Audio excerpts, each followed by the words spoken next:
हाँ जी, तो बताओ वेव के बारे में डेफिनेशन दो पहले। वेव को डिफाइन कर सकते हो? नहीं, तो लिखो।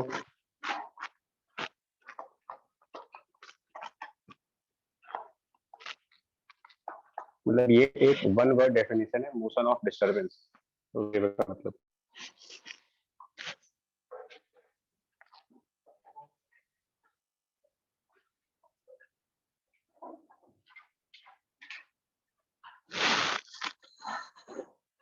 ठीक है, ये बेहतर ब्रॉड लेवल पर यही डेफिनेशन है कि डिस्टरबेंस मूव कर जाए तो उसको आप वेव कह सकते हो। कुछ एग्जांपल्स जो डेली लाइफ के हैं आपके, वाटर वेव सबसे बेस्ट एग्जांपल है। वाटर वेव का कॉमन एग्जांपल ले सकते हो,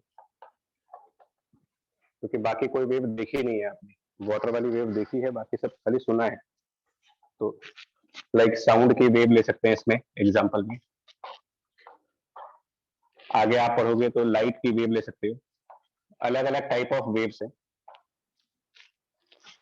बट इन सब में एक जो कॉमन चीज होनी है वो डिस्टरबेंस का मोशन होगा।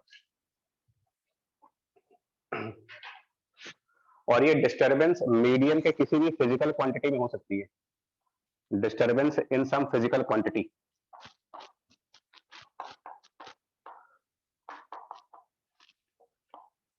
मतलब कोई फिजिकल प्रॉपर्टी कह लीजिए, क्वांटिटी की बजाय physical property of medium.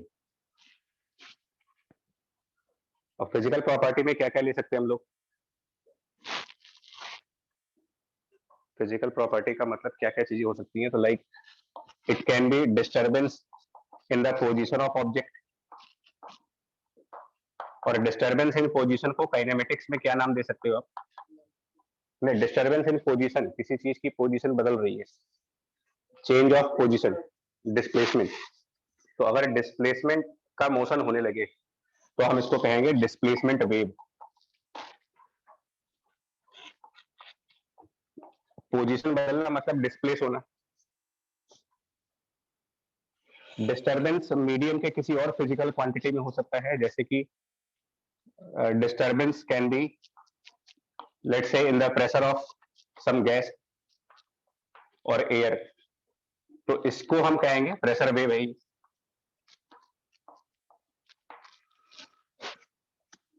Disturbance medium के किसी और फिजिकल क्वांटिटी लाइक उसकी डेंसिटी में आ सकता है, तो इसके हिसाब से जो नाम देंगे उसको कहेंगे ये डेंसिटी वेव है। तो इस तरीके से कोई भी फिजिकल प्रॉपर्टी जो चेंज कर सकते हो, जिसको हम बदल सकते हैं।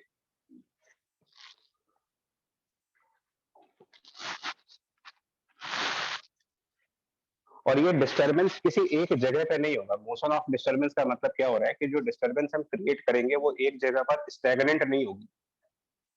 ऐसा नहीं है कि जिस पॉइंट पर डिस्टरबेंस है सिर्फ वहीं पर रहेगा, वो डिस्टरबेंस प्रोपोगेट कर जाएगा आगे के मीडियम पार्टिकल्स पर, और उसी को आप यहाँ पर डिफाइन कर रहे हो मोशन ऑफ डिस्टरबेंस। उसके अलावा कुछ बेसिक लेवल पे और बातें करेंगे तो वेव के लिए जो हमारी बेसिक नीड है वो क्या क्या है, मतलब किसी भी वेव को जनरेट करने के लिए बेसिक रिक्वायरमेंट्स क्या क्या चीजें की रिक्वायरमेंट्स होगी हमें।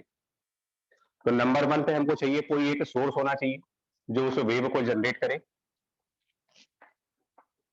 सेकेंडली, उस वेव को प्रोपोगेट करने के लिए यानी मूव करने के लिए एक मीडियम चाहिए। मीडियम की रिक्वायरमेंट जिसके थ्रू वेव प्रोपोगेट करे, ट्रेवल करे। और तीसरा, कोई मैकेनिज्म चाहिए आपको प्रोपोगेशन के लिए, कोई मैकेनिज्म होनी चाहिए, that is a connection between some connection. Connection का मतलब कोई फिजिक्स का लॉ होगा यहाँ पर। कनेक्शन वर्ड का मतलब कोई फिजिक्स की लॉ होगी, फिजिक्स का कोई थ्योरम होगा जिसकी वजह से डिस्टरबेंस प्रोपोगेट करे, connection between the source and medium.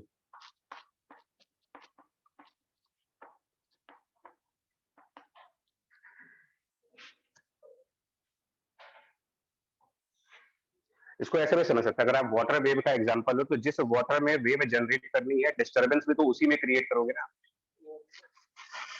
या हम हिंदुस्तान के किसी लेक में अगर डिस्टरबेंस क्रिएट करें तो पाकिस्तान की लेक में तो वेव बनेगी नहीं।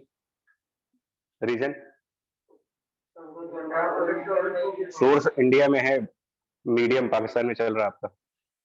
तो इसलिए कनेक्शन होना चाहिए, मतलब वो आपस में जुड़े होने चाहिए, कनेक्टेड होने चाहिए between the source and medium. ये 3 बेसिक रिक्वायरमेंट्स है हमारी। अगर आप वाटर वेव का एग्जांपल लेंगे तो उसमें सोर्स ऑफ वेव क्या कहोगे आप?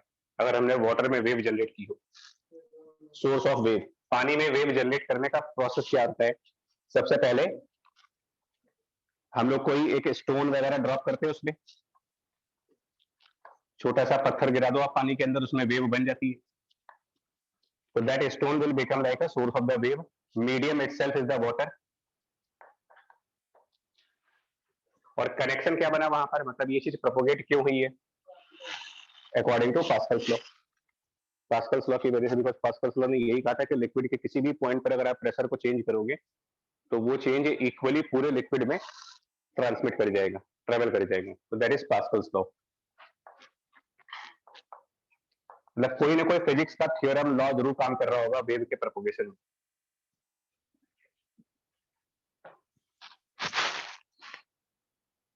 अब आता है कि मीडियम, क्या कोई भी मीडियम चला दें हम, कोई भी किसी भी टाइप का मीडियम?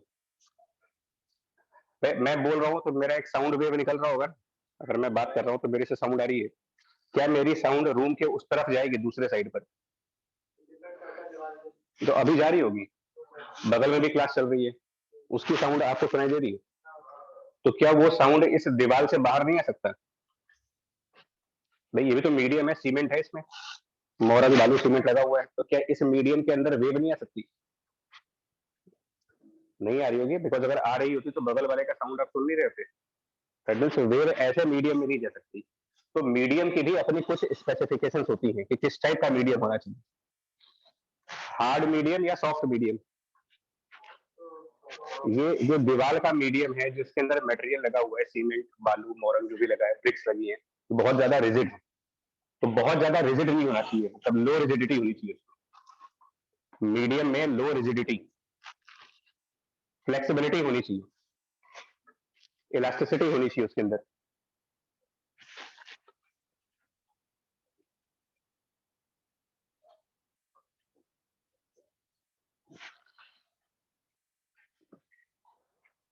और लो रिजिडिटी का मतलब बेसिकली क्या बोलोगे, ज्यादा इलास्टिक है या कम इलास्टिक हुआ वो? रिजिडिटी लो है मतलब फ्लेक्सिबिलिटी ज्यादा है, मतलब कि उसके अंदर डिफॉर्मेशन, हाँ, हम उसको जल्दी डिफॉर्म कर सकते हैं। तो क्या हुआ है, मॉडुलस ऑफ इलास्टिसिटी ज्यादा है कम हुई?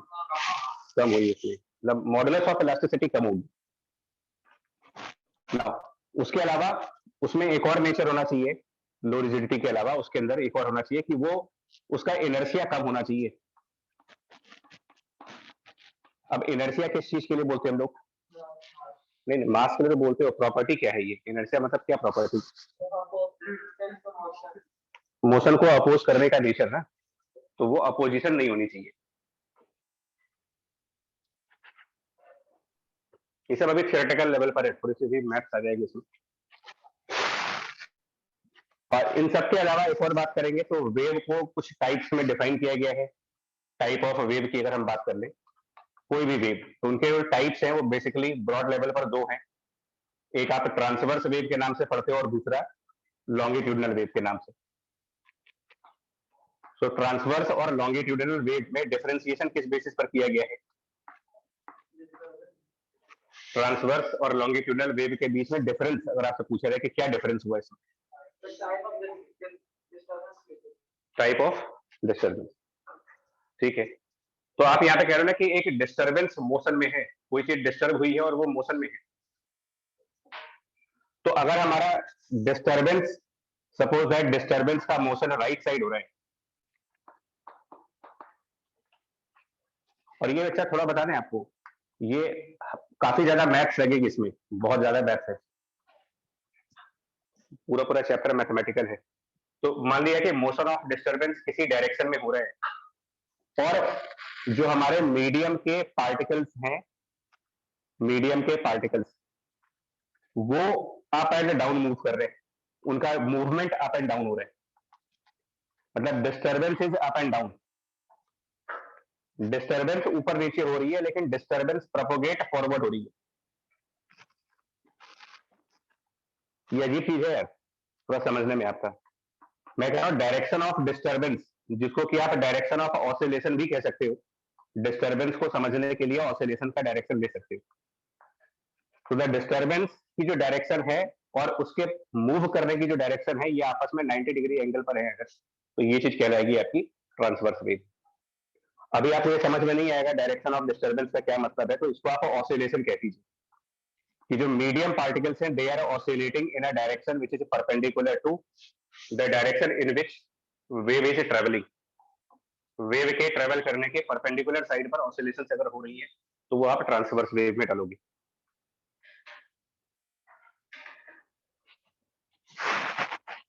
ठीक है जी, मैं इसका एक एग्जांपल अभी आपको क्लास में दिखा रहा हूँ।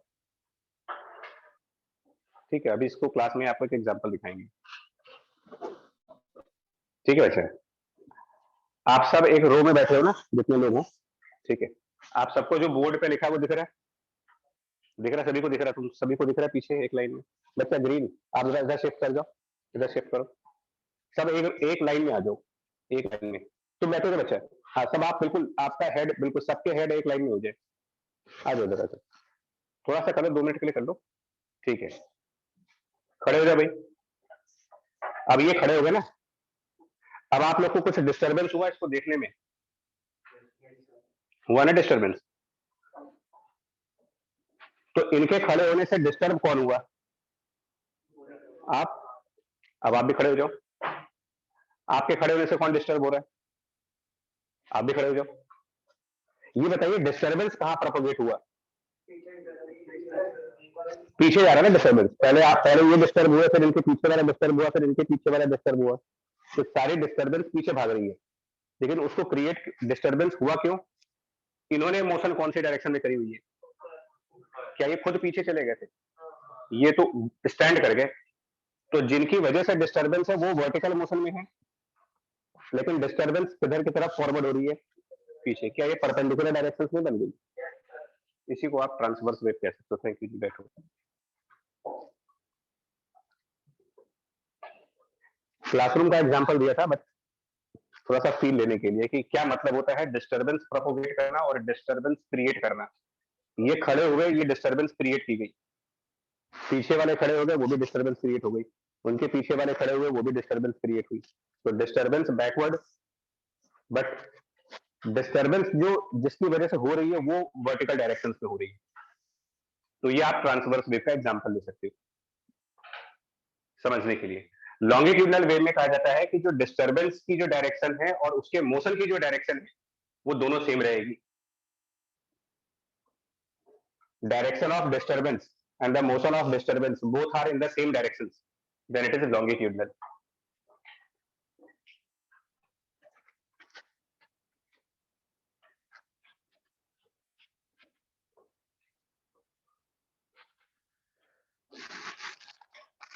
इसको समझने का एग्जांपल क्या ले सकते हैं? लॉन्गिट्यूडनल वेव का बड़ा अजीब सा एग्जांपल है, बट कनेक्शंस थोड़ा सा समझ में आता है कि किस तरीके से हो रहा होगा। मतलब अभी ये नॉन फिजिक्स एग्जांपल लेंगे, फिजिक्स वाला एग्जांपल नहीं उठा रहे। मान लीजिए कई सारी कार्स जो है एक पार्किंग लाइट पर है। पार्किंग लाइट पर कार 1, पार्किंग लाइट पर कार 2, और सब एक लाइन में खड़े हैं। जितनी भी कारें हैं वो सब एक लाइन में ट्रैफिक सिग्नल की वजह से स्टॉप हो गई। ठीक है, मतलब ट्रैफिक सिग्नल रेड मान लेते हैं और ये सब स्टॉप कर गए। जैसे ही ये रेड से ग्रीन में कन्वर्ट होगा, रेड टू ग्रीन जैसे ही कन्वर्ट होगा, सबसे पहले ये मूव करेंगे। जो ट्रैफिक लाइट में, लाइट के सबसे सामने खड़ा होगा, सबसे पहले ये मूव करेगा किधर की तरफ? तो ये राइट साइड जब मूव कर जाएंगे तो इनको, इनके पास एक इंफॉर्मेशन मिल जाएगी ना इनको। मान लो इनको ये लाइट दिख नहीं रही है, जो लाइट्स लगी हुई है बहुत काफी कम हाइट पे लगी हुई है, इसको तो दिख रही है, पीछे वालों को नहीं दिख रही। तो इनको कैसे मालूम चलेगा कि हमें आगे बढ़ना है? तो जब आगे वाला बढ़ा तो इनके पास एक इंफॉर्मेशन पहुंच गई, इनके पास एक इंफॉर्मेशन ये पहुंच गई कि अब हमें भी आगे बढ़ना है। फिर ये आगे बढ़ गए, इनके आगे बढ़ने से पीछे वाले के पास इंफॉर्मेशन आ गई कि हमें भी आगे बढ़ना है। तो ये जो इंफॉर्मेशन पीछे की तरफ प्रोपोगेट हो रही है, इस इंफॉर्मेशन को आप वेव कहोगे।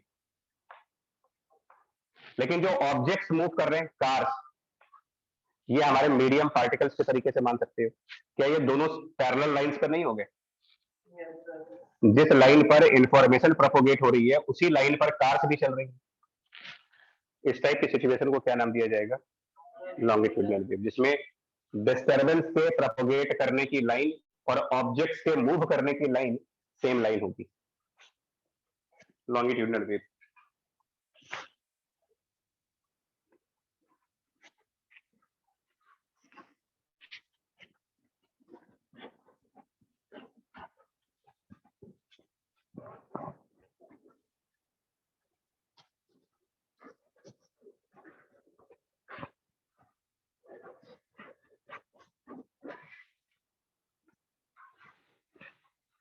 ठीक है, यहाँ के बाद अब नेक्स्ट पॉइंट पर आऊं। ये थ्योरेटिकल लेवल का था, कोई डाउट है इसमें? मतलब ये बहुत बेसिक चीजें हैं ना। इसके बाद थोड़ा सा मैथमेटिकल पार्ट पर आते हैं, that is basically wave equation. Wave की इक्वेशन कैसे लिखी जाएगी मैथ्स के फॉर्म में, मैथमेटिकल फॉर्म वेव इक्वेशन का।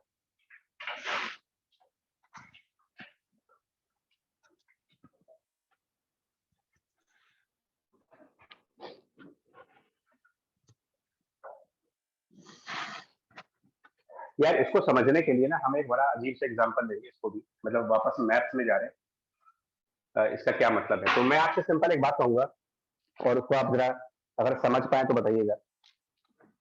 कोऑर्डिनेट ज्योमेट्री के हिसाब से ना, अगर ये एक्स एक्सिस हो, ये वाई एक्सिस हो, और मैं आपसे कहूं कि एक लाइन ड्रॉ करनी है which is y equal to root of 3x, एक लाइन ड्रॉ करनी है, तो ये आराम से की जा सकती है। ये लाइन ड्रॉ की जा सकती है Y equal to root 3x। तो हम एक लाइन ड्रॉ कर दे रहे हैं ओरिजिन से at an angle of 60 degree, और इसी लाइन को कह सकते हैं कि ये लाइन y बराबर root of 3 multiplied by x होगी। कोई दिक्कत है इसमें? ठीक। अब सपोज करो कि ये जो लाइन है ना वो एक रॉड है, मतलब ये लाइन अपने आप में एक रॉड है, मूविंग रॉड है। अब मूविंग रॉड, बट ये रॉड सिर्फ ट्रांसलेट कर रहा है, रोटेट नहीं कर रहा है। ये एक रॉड मोशन में है और वो मोशन ट्रांसलेटरी है, और वो ट्रांसलेशन v स्पीड से हो रहा है, ट्रांसलेशन की स्पीड v है, बट ये रॉड मतलब ये रॉड टिल्टेड है, टिल्टेड फॉर्म में ट्रांसलेट करेगी लेकिन रोटेट नहीं करेगी।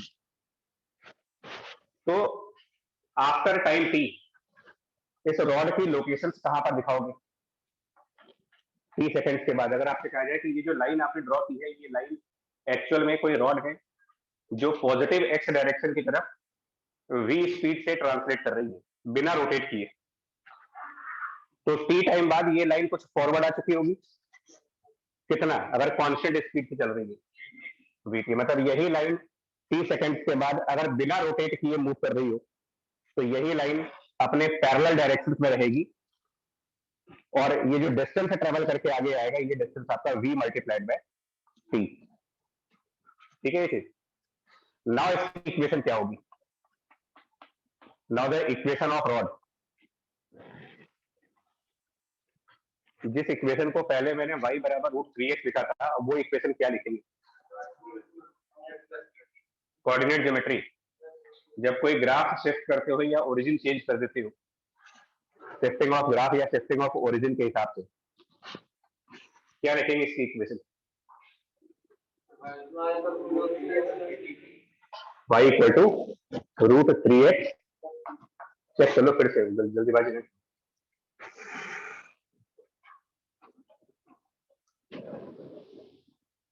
भाई स्ट्रेट लाइन की जनरलाइज इक्वेशन क्या पढ़ते हो आप? स्ट्रेट लाइन की जनरलाइज इक्वेशन वो तो मेरे ख्याल से mx प्लस सी होती है ना, तो यहाँ पर वो सी क्यों नहीं लिखा था हमने?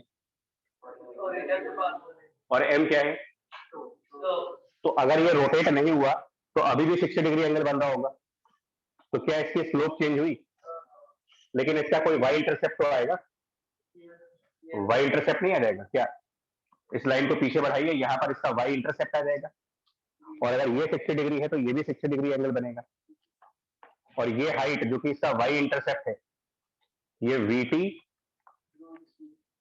इंटू √3 होगा और नेगेटिव वाई इंटरसेप्ट है ये, तो -√3 इंटू वीटी, यानी कुल मिलाकर के ये इक्वेशन बन जाएगी y equal to √3 in bracket x minus v into t. मैं पहले बोल चुका मैथ्स आएगी इसमें, अच्छी खासी मैथ लगनी है, और 2 मेन सेगमेंट्स आएंगे, ट्रिग्नोमेट्री और कोऑर्डिनेट ज्योमेट्री। कोऑर्डिनेट में कहां तक पहुंच गए हो? हाँ तो चलेगा अभी, तो मतलब स्ट्रेट लाइन तो हो ही है, स्ट्रेट लाइन तो चल जाएगा मेरा काम। अब ये बेसिक आइडिया है, अगर आप वाकई में इसको जरा ऑनेस्टली बताना, आपको ये चीज समझ आई है कि नहीं है, लेकिन एक रॉड अगर ट्रेवल करे और उस रॉड की एक मैथमेटिकल इक्वेशन लिखी जाए, तो टाइम जीरो पर उसकी इक्वेशन कुछ और होगी और t सेकंड के बाद उसकी इक्वेशन बदल जाएगी।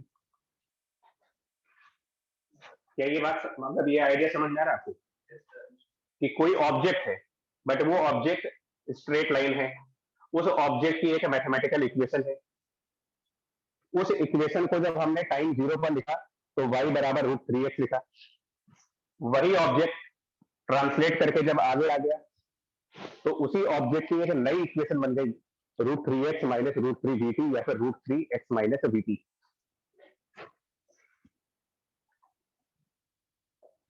कंपेयर करना, मैंने क्या बोला है, देखिए वेव के बारे में मैंने बोला है, वेव के केस में हमारा मोशन किस चीज का हो रहा है, कोई डिस्टर्बेंस है, मोशन ऑफ डिस्टर्बेंस है यहाँ पर, और यहाँ किस चीज का मोशन हो रहा है, यहाँ क्या चीज मोशन में है, रॉड।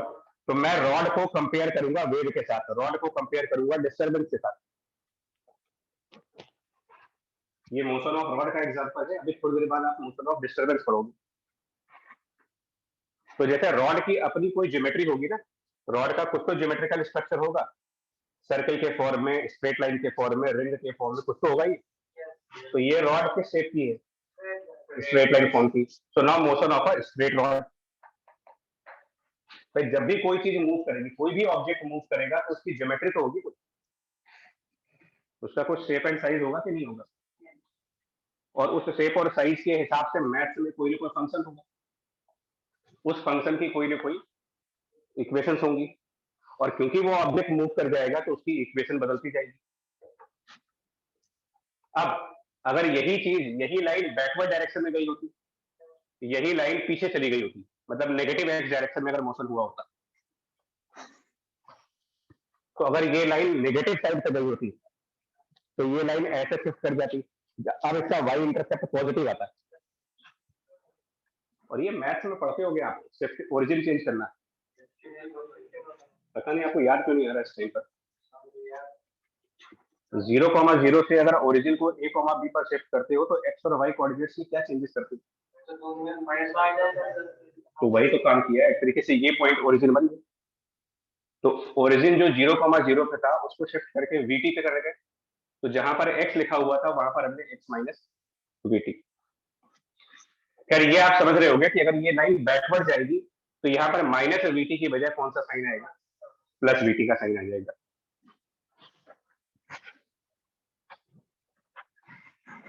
अब मैं वेव को इसी से कंपेयर करने जा रहा हूं।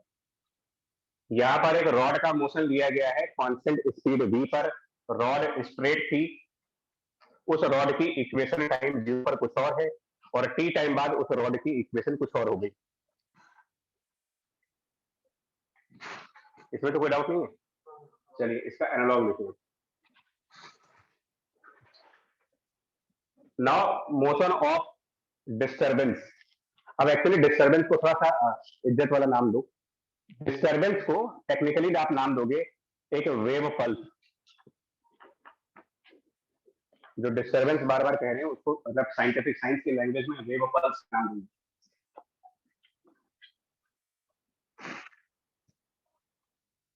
अच्छा, मैंने एक और कंडीशन लगाई थी यहाँ पर, अगर आप इसको उसकी इंपॉर्टेंस नहीं समझी। मैंने ये कहा था कि ये लाइन सिर्फ ट्रांसलेट करेगी, रोटेट नहीं करेगी।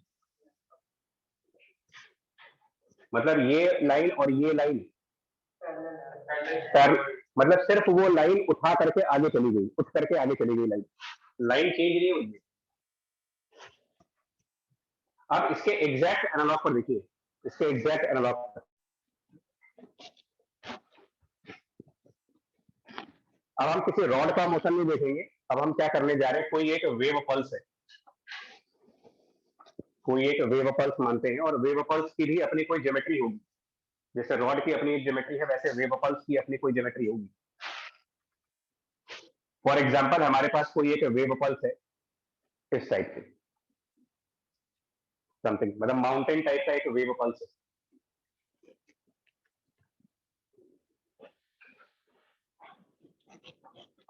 और ये wave pulse time t equal to 0 पर है।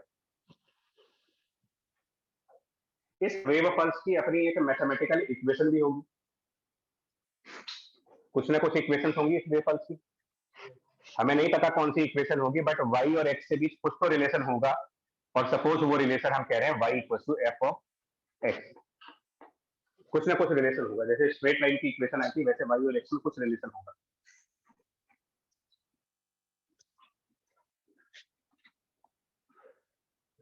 और ये wave pulse constant speed v से आगे ट्रेवल कर रहा हो, जस्ट लाइक वो रॉड का मोशन हो रहा था। यही चीज आपकी कह रही है motion of disturbance. Disturbance is called as wave pulse. So wave pulse is moving when it is called wave.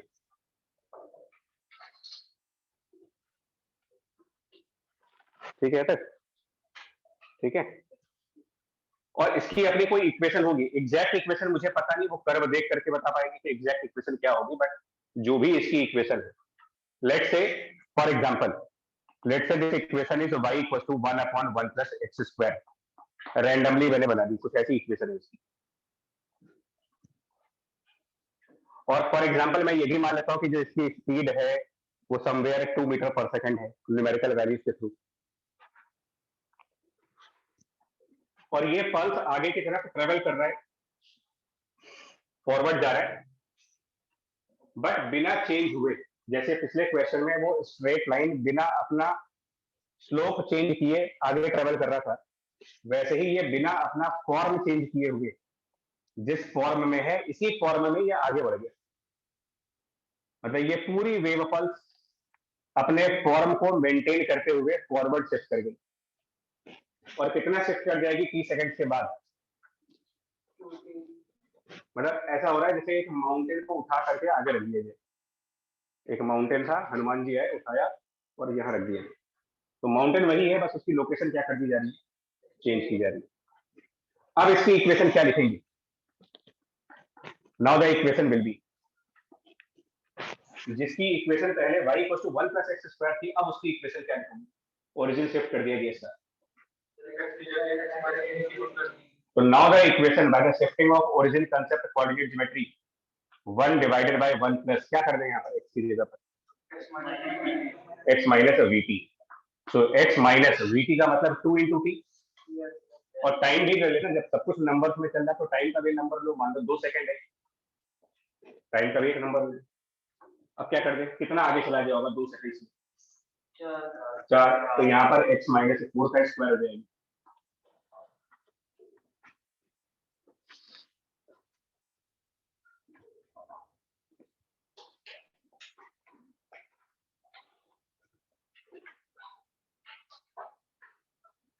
यही बात हमने क्लियर है? तो दिस वेव पल्स, नोटिस करिएगा, the wave pulse is mathematical equation of our disturbance. जो भी disturbance है उसकी मैथमेटिकल इक्वेशन को हम कहते हैं वेव पल्स। और क्योंकि वो डिस्टर्बेंस मोशन में है, तो वो पल्स बार बार अपनी जगह चेंज कर रहा होगा। जो यहाँ है वो आगे बढ़ जाएगा। भाई वाटर वेव में भी तो यही होता है, पानी में जो वेव बनती है वो ट्रेवल नहीं करती है, और उसमें पल्स किस चीज को कहोगे?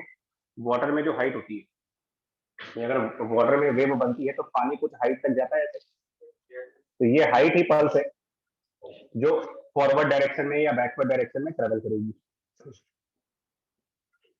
इसको जनरलाइज कर देते हैं। अगर जनरलाइज का मतलब, अगर मैंने फंक्शन को डिस्क्लोज न किया होता, न्यूमेरिक वैल्यूज न ली होती और इसको v रखा होता, तो जनरलाइज वे में यहाँ पर क्या लिखा गया होता? इसको जनरलाइज करते हैं अगर, तो इन जनरल मैंने लिखा, मुझे लिखना चाहिए था it should be some function of x minus vt in general.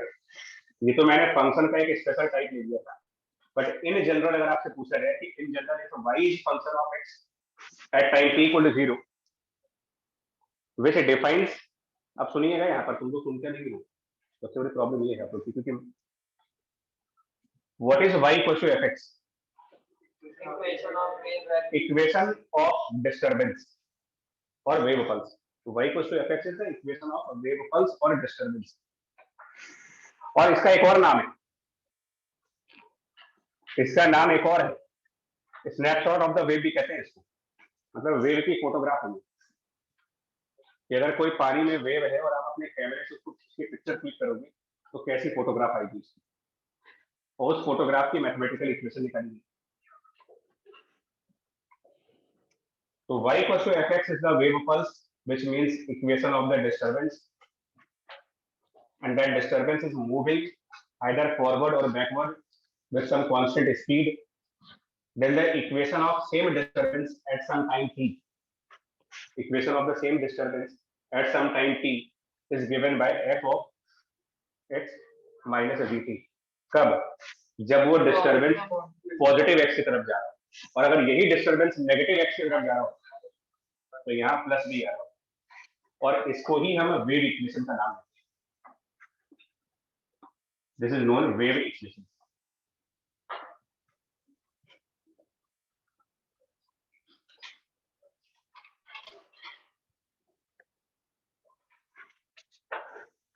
तो वेव के लिए सबसे पहले मैंने कोई एक डिस्टर्बेंस किया, डिस्टर्बेंस की कोई ज्योमेट्री होगी, ज्योमेट्री की कोई मैथमेटिकल इक्वेशन होगी, उस इक्वेशन को मैंने y इक्वल टू fx कहा, और वो डिस्टर्बेंस प्रोपोगेट करके आगे आ गया, तो उसी डिस्टर्बेंस की इक्वेशन जब मैंने किसी t टाइम पर की तो वो y equal to f of x minus vt, और may be x plus vt भी आ सकता है। x माइनस vt आने का मतलब वेव के मूव करने की डायरेक्शन किधर है, पॉजिटिव एक्स, और अगर प्लस vt है तो इसका मतलब वेव नेगेटिव एक्स डायरेक्शन में जा रही है। तो this is generalized form of a wave equation, मतलब मैथमेटिकली कोई भी ऐसा फंक्शन, मैथमेटिकली कोई भी ऐसा फंक्शन अगर आपके सामने है तो आप ये कहोगे कि ये किसी वेव की इक्वेशन है। अब इसका ध्यान रखना, मैथ में जो कुछ पढ़ रहे हो उसका कहीं ना कहीं फिजिक्स के साथ कनेक्शन है। मैथ में आपको फंक्शंस पढ़ाए जाते हैं, तो ऐसा फंक्शन अगर मैथ में आपने कहीं पढ़ा हुआ है तो इसका मतलब वो किसी वेव के बारे में बात करना चाहते हैं। Any function which is x minus vt और x plus vt means it is a wave. But इसमें एक कंडीशन और लगी, एक कंडीशन और है, बिकॉज अगर ये वेव है तो इसकी कुछ ना कुछ मैक्सिमम हाइट जरूर होगी, मतलब y की एक मैक्सिमम वैल्यू जरूर होगी, because disturbances are basically oscillatory motions, periodic motions होते हैं, ऑसिलेशंस होते हैं, तो हर एक ऑसिलेशन का एक एम्पलीट्यूड तो होगा, मतलब उसकी एक हाईएस्ट वैल्यू भी होगी। सो मैथ्स के पॉइंट ऑफ व्यू से हम बात कर रहे हैं, a function in this form, a function in this form is a wave equation provided the range of y is finite, finite y होना चाहिए, finite range। अब रेंज और डोमेन थोड़ा सा आपको फिर से पढ़ना पड़ेगा, एक फंक्शन की डोमेन कैसे देखी जाती है, फंक्शन की रेंज कैसे देखी जाती है। Any function in the form of x minus vt or x plus vt with a finite range, and differentiability, the function should be differentiable। ये आपका मैथ्स में एक चैप्टर आता है, लिमिट, कंटिन्यूटी एंड डिफरेंशिएबिलिटी करके। मैथ्स में calculus में एक चैप्टर है लिमिट, कंटिन्यूटी, डिफरेंशिएबिलिटी, तो उसमें ये बताया जाता है कि सारे फंक्शंस डिफरेंशिएबल नहीं है, अगर हम सबका डिफरेंशिएशन नहीं निकाल सकते, तो function should be differentiable, it should have finite range for all the real values of x and t, position और टाइम की किसी से रियल वैल्यू के लिए y की फाइनाइट रेंज हो।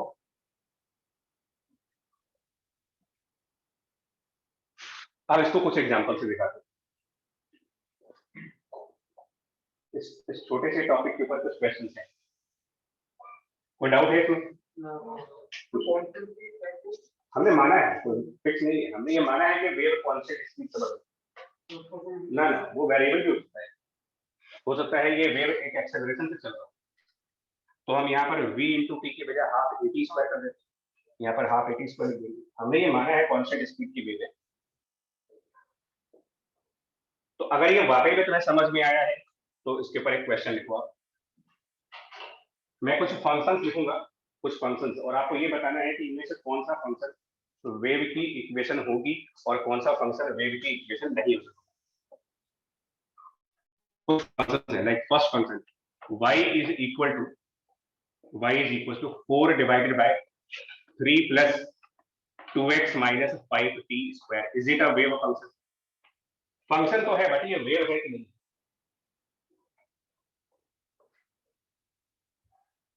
तीन कंडीशन बताई है, उसके अंदर फंक्शन के अंदर x माइनस वीटी या फिर x प्लस वीटी का टर्म आना चाहिए। तो क्या इसमें x माइनस वीटी और x प्लस वीटी का टर्म है? तो आप देखो, is it wave equation? Question यही है, is it a wave equation? तो सॉल्यूशन पार्ट में आप चेक करो, चेकलिस्ट क्या है, सबसे पहले आप ये चेक करोगे कि वो x माइनस वीटी या x प्लस वीटी है या नहीं। तो है इसमें, तो इस पैरामीटर पर ये इक्वेशन पास हो गया, क्योंकि हम इस इक्वेशन को ऐसे भी तो लिख सकते हैं 4 डिवाइडेड बाय 3 प्लस 2 कॉमन करके, और इसको x माइनस 2.5 इंटू टी भी लिख सकते हैं। तो क्या ये इस फॉर्म में नहीं आ गया, x माइनस वीटी के फॉर्म में? तो पहला पैरामीटर पास हो गया। दूसरा पैरामीटर, क्या y की रेंज फाइनाइट है? मतलब क्या इसकी एक मिनिमम वैल्यू है और एक मैक्सिमम वैल्यू है अगर x और t की हम रियल वैल्यूज पुट करें? तो रियल वैल्यूज की डोमेन कहां तक होती है? रियल वैल्यूज कहां से कहां तक हो गया?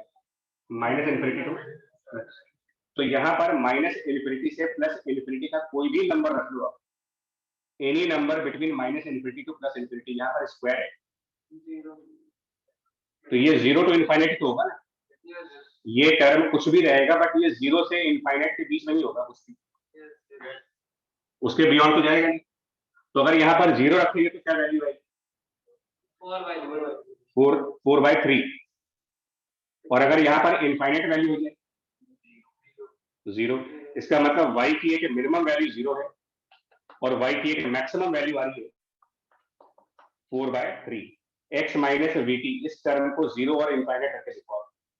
0 और इनफाइनाइट के अलावा किसी स्क्वायर में कोई वैल्यू आ नहीं सकती। Square of any real number, अगर ये कॉम्प्लेक्स नंबर होता तो इमेजिनरी आ सकता था, बट क्योंकि ये रियल नंबर है तो स्क्वायर ऑफ रियल नंबर 0 से इनफाइनाइट के बीच नहीं होंगे, और उस हिसाब से y की वैल्यूज आ रही है, मतलब एक मिनिमम और एक मैक्सिमम, तो रेंज फाइनाइट हो गई। दूसरा पैरामीटर भी पास हो गया, फंक्शन भी आ गया और फाइनाइट रेंज भी आ गई,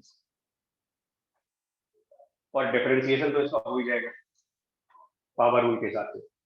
पावर फंक्शन है, अलजेब्रिक फंक्शन है, तो ये डिफरेंशिएशन इसका पॉसिबल है। तो तीनों पैरामीटर्स पर ये पास हो रहा है, तो इसका मतलब कि ये एक वेव इक्वेशन है।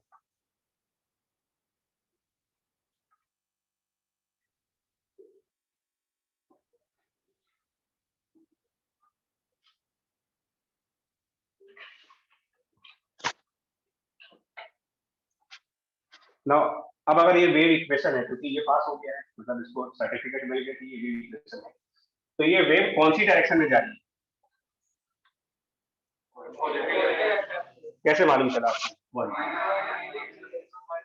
माइनस लगा है, तो आपको ये कैसे मालूम चला कि ये एक्स डायरेक्शन में ही जा रही है, वाई डायरेक्शन में नहीं जा रही है, जेड डायरेक्शन में नहीं जा रही है? हाँ, तो इस फंक्शन में जो अंदर वाला टर्म है ये एक्स, ये बताता है वेव की डायमेंशन। मतलब हम लोगों ने एग्जांपल में क्या लिया हुआ था, वेव कौन से एक्सिस पे जा रही है? एक्स। तो फंक्शन के अंदर जो आपका एक्स आ रहा है ना, या वाई आ जाए या जेड आ जाए, तो यहाँ पे जो टर्म है ये वेव के ट्रेवल करने की डायमेंशन को बताएगा।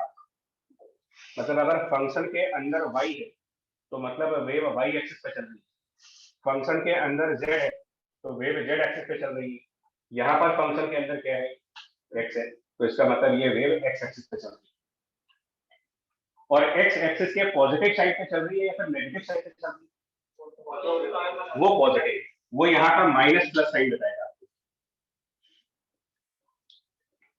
यहाँ पर एक्स वाई जेड जो भी आएगा वो वेव की डायमेंशन को बताएगा जहां वो जा रही होगी, और माइनस प्लस बताएगा कि उस डायमेंशन के पॉजिटिव साइड पे जा रहे हैं या नेगेटिव साइड पे जा रहे हैं। और इस एग्जांपल में वेव की स्पीड क्या है? 2.5। एग्जांपल में वेव स्पीड कंपेयर करो x माइनस वी के साथ से, वेव स्पीड है 2.5।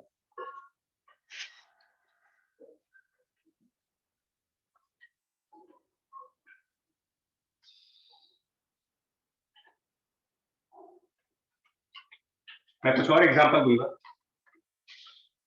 a y is 4 e raised to the power minus of 3z plus 6t whole square। एक ही इक्वेशन है। y equals to 4 e raised to the power minus 3z plus 6t whole square। और एक और है y equal to 6 sin of x equal to change करना है, x equal to 4 sin of y 4y plus 3t। एक और equation ले लिया। पहली वाली वेव कौन से डायमेंशन में जा रही है? On which axis the wave is moving. तो यहाँ पर z का टर्म है, तो this is the wave moving on z axis. Second one, आप फंक्शन में देखोगे लेफ्ट साइड ही लिखना है, लेफ्ट साइड कुछ नहीं मतलब, आपको फंक्शन देखना है, फंक्शन के अंदर क्या लिखा जा रहा है y। तो ये वेव आपका चल रहा है y एक्सिस के ऊपर, ये वेव चल रही है z एक्सिस के ऊपर। क्या स्पीड है हमारे वेव की? Speed of this wave, speed of wave. हाँ, आपको 3 कॉमन निकालना होगा। 3 कॉमन निकालिए, 3 कॉमन निकालेंगे तो यहाँ पर कोएफिशिएंट 2 आ जाएगा। तो स्पीड यहाँ पर 2 मीटर पर सेकंड है, यहाँ पर वेव स्पीड 2 मीटर पर सेकंड। नीचे वाले फंक्शन भी 3/2, मतलब कुल मिलाकर के अंदर जो आपका ना कोऑर्डिनेट एक्सिस आ रहा हो, अंदर जो कोऑर्डिनेट एक्सिस का टर्म हो उसके कोएफिशिएंट को 1 करना होगा, यानी 4 कॉमन करना होगा, यहाँ पर 3 कॉमन करना होगा, और वो जब कॉमन करेंगे तो यहाँ वाला कोएफिशिएंट चेंज होगा, वही हमारी वेव स्पीड है।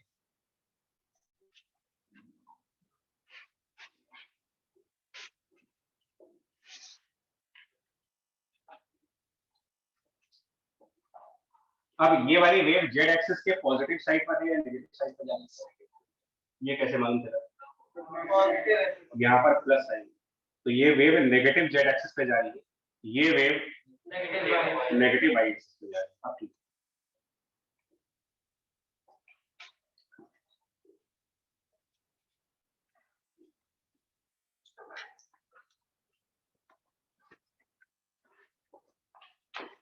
एक और प्रॉब्लम,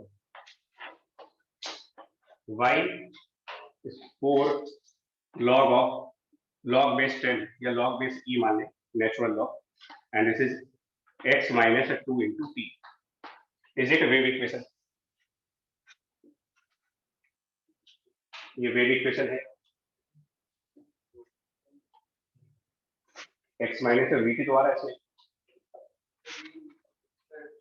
x माइनस vt मतलब वेव इक्वेशन चेक करने के पैरामीटर क्या है वेव इक्वेशन के? पहला parameter it should B function of x minus vt, दूसरा पैरामीटर था फाइनाइट रेंज, मतलब उसमें फाइनाइट वैल्यूज आती है, फंक्शन की वैल्यूज फाइनाइट होनी चाहिए, और तीसरा इसमें डिफरेंशिएशन पॉसिबल हो,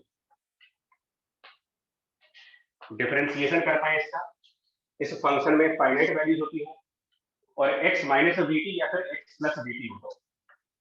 तो एक एक करके चेक करो, पहला पैरामीटर तो सही है, क्या लॉग वाले फंक्शंस में हमेशा फाइनाइट वैल्यू आती है? लॉग में कोई ऐसा नंबर नहीं है जिसकी इनफाइनाइट वैल्यू होती है, मतलब क्या लॉग हर एक नंबर का ले सकते हो आप? क्यों? लॉग 1 कितना होता है? लॉग आप पढ़ते थे कि कुछ जगहों पर अनडिफाइंड है, हाँ, क्या log 0 की वैल्यू होती है? log ऑफ 0 कितना होता है? तो ये सेकंड पैरामीटर पर फेल कर गया। हमको डिफाइंड होना चाहिए, फंक्शन की डेफिनेट वैल्यू होनी चाहिए। ऐसा कोई फंक्शन नहीं ले सकते जिसकी वैल्यू डिफाइन नहीं होगी। log 0 नहीं डिफाइन होता। तो ये वेव इक्वेशन नहीं है। सेकंड पैरामीटर में, सेकंड टेस्टिंग पैरामीटर को ये फेल कर दिया।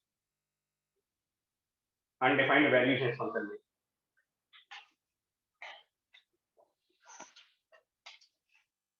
तो ये फंक्शन है बट वेव का फंक्शन नहीं है। ये कोई मैथमेटिकल फंक्शन है बट वेव नहीं है।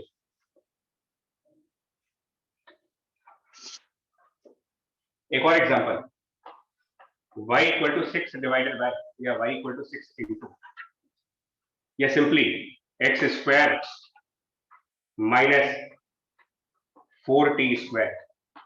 क्या ये एक वेव है? क्या ये वेव की इक्वेशन है? x square minus 4t square, ये वेव इक्वेशन है या नहीं? पहला पैरामीटर, क्या इसके अंदर x माइनस वीटी और x प्लस वीटी के फंक्शंस हैं? कैसे? हाँ, मतलब आप लोग इसको फैक्टराइज कर सकते हैं। तो फैक्टराइज करके ये x माइनस 2t आ जाएगा और x प्लस 2t आ जाएगा। लेकिन अभी हमने कहा था कि माइनस साइन का मतलब होता है वेव कौन सी डायरेक्शन में जाएगी, और प्लस मतलब, तो एक ही वेव एक साथ दो डायरेक्शन में कैसे जाएगी? नहीं हो सकता। और वैसे भी क्या x square minus 4t square की हमेशा डिफाइंड वैल्यू है? मैं कोई रियल नंबर लूं, क्या इन्फिनिटी रियल नंबर है?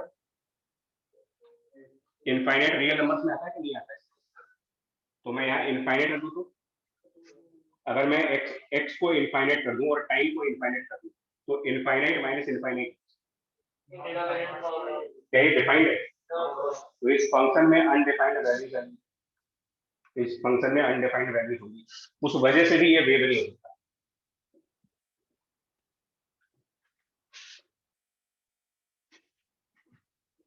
अब आ गई ये बात समझ में कि नहीं? ये जो चीज कही गई है ना कि मतलब हर एक फंक्शन वेव नहीं होता।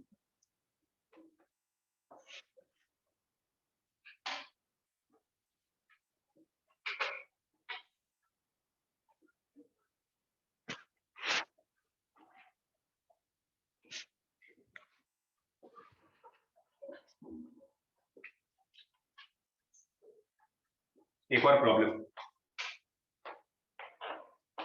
a wave pulse is given by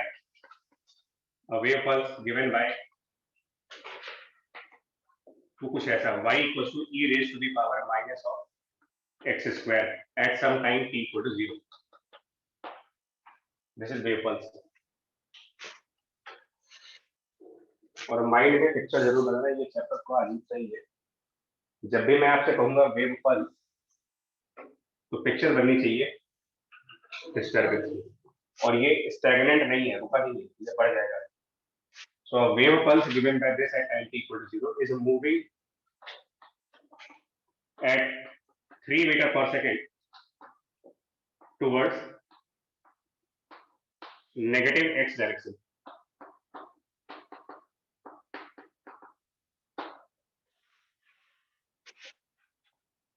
Write wave equation. Write the wave equation.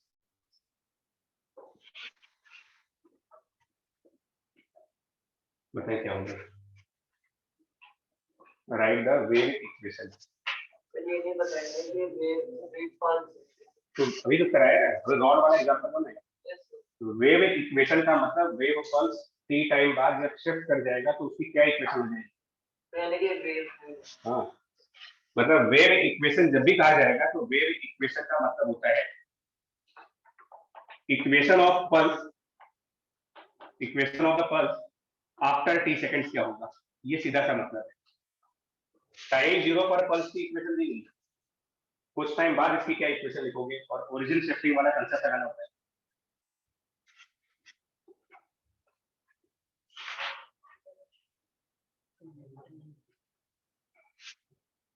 क्या करेंगे हाँ जी, हाँ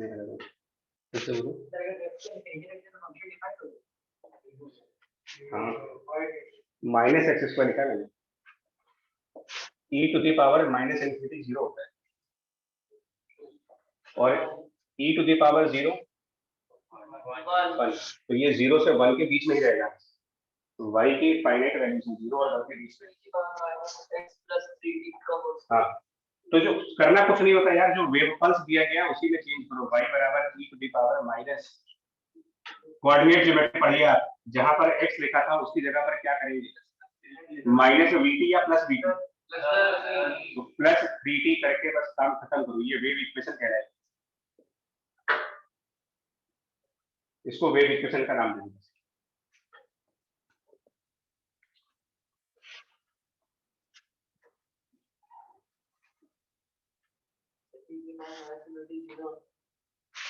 हाँ भैया, e to the power minus infinity की वैल्यू 0 और e to the power minus 0 की वैल्यू या प्लस 0 की वैल्यू 1 होती है, तो ये टर्म 0 और 1 के बियॉन्ड कभी नहीं जाएगा। ये e एक्सपोनेंट वाला है भाई, इसकी वैल्यू 2.7 के नियर अबाउट आती है, इसकी वैल्यू नहीं पड़ेगा e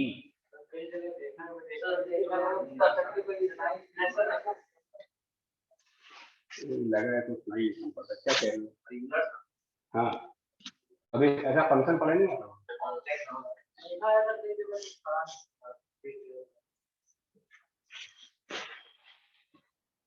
अच्छा बता दिया आपने। चलिए आगे बढ़ते,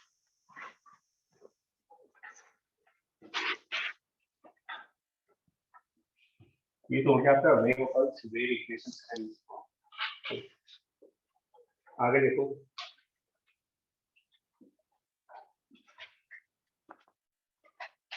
नाउ वेव स्पीड जिसके बारे में बात हो रही थी वो क्या होगा, वेव स्पीड, और ये हम एग्जांपल चूज कर रहे हैं जब कोई वेव इन अ स्प्रिंग है, wave speed when the wave is travelling in a spring.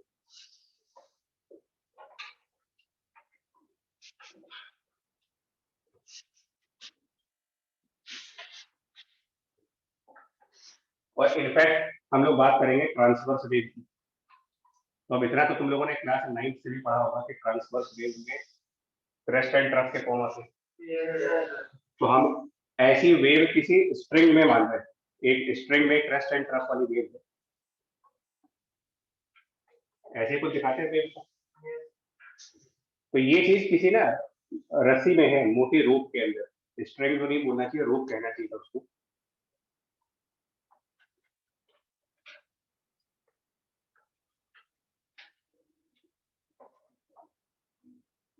ये है मतलब इसका मतलब ऐसी कोई एक रोप है जिसके अंदर हमने एक ट्रांसवर्स वेव बनाई, ये वेव का कौन सा पार्ट कहलाता है, क्रेस्ट और ट्रफ के हिसाब से बात करें, और ये ठीक है क्रेस्ट एंड ट्रफ के फॉर्म में एक ट्रांसवर्स वेव है, और ये वेव v स्पीड से आगे चल रही है, मतलब ये पूरी चीज आगे स्पीड से चल रही है, एंड स्पीड इज v।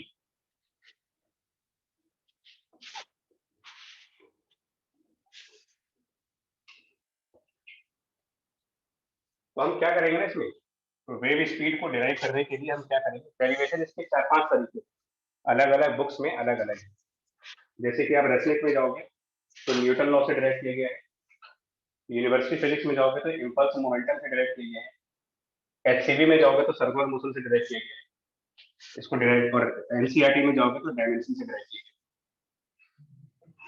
4 अलग अलग डेरिवेशन से, एक ने इम्पल्स मोमेंटम का यूज किया है, एक ने Newton second law F equal to m, एक ने सर्कुलर मोशन का यूज किया है, और सबसे आसान डेरिवेशन जो एनसीईआरटी की है dimension analysis, let speed depend upon the following factors और dimensions on the left side should be equal to the dimension on the right side। सबसे बढ़िया मेथड है, हाँ कोई न्यूटन वूटन कुछ नहीं, सब चलता है। देखिए क्या करने जा रहे हैं, इसका जो क्रस्ट वाला पोर्शन है उसमें एक छोटा सा सेगमेंट चूज करेंगे, a very small segment on this string near the crust होगा, इसके टॉप साइड पर। हम लोग इसको माउंटेन और वैली वाला कंसेप्ट भी बोलते हैं, पहाड़ से तो क्रस्ट मतलब एक पहाड़ जैसी चीज हो गई और ये वैली जैसी चीज हो गई, घाटी, गड्ढा टाइप का। तो यार मैं बहुत छोटा सा एक स्मॉल पीस यहाँ पर चूज किया है, रोप का एक बहुत छोटा सा पार्ट,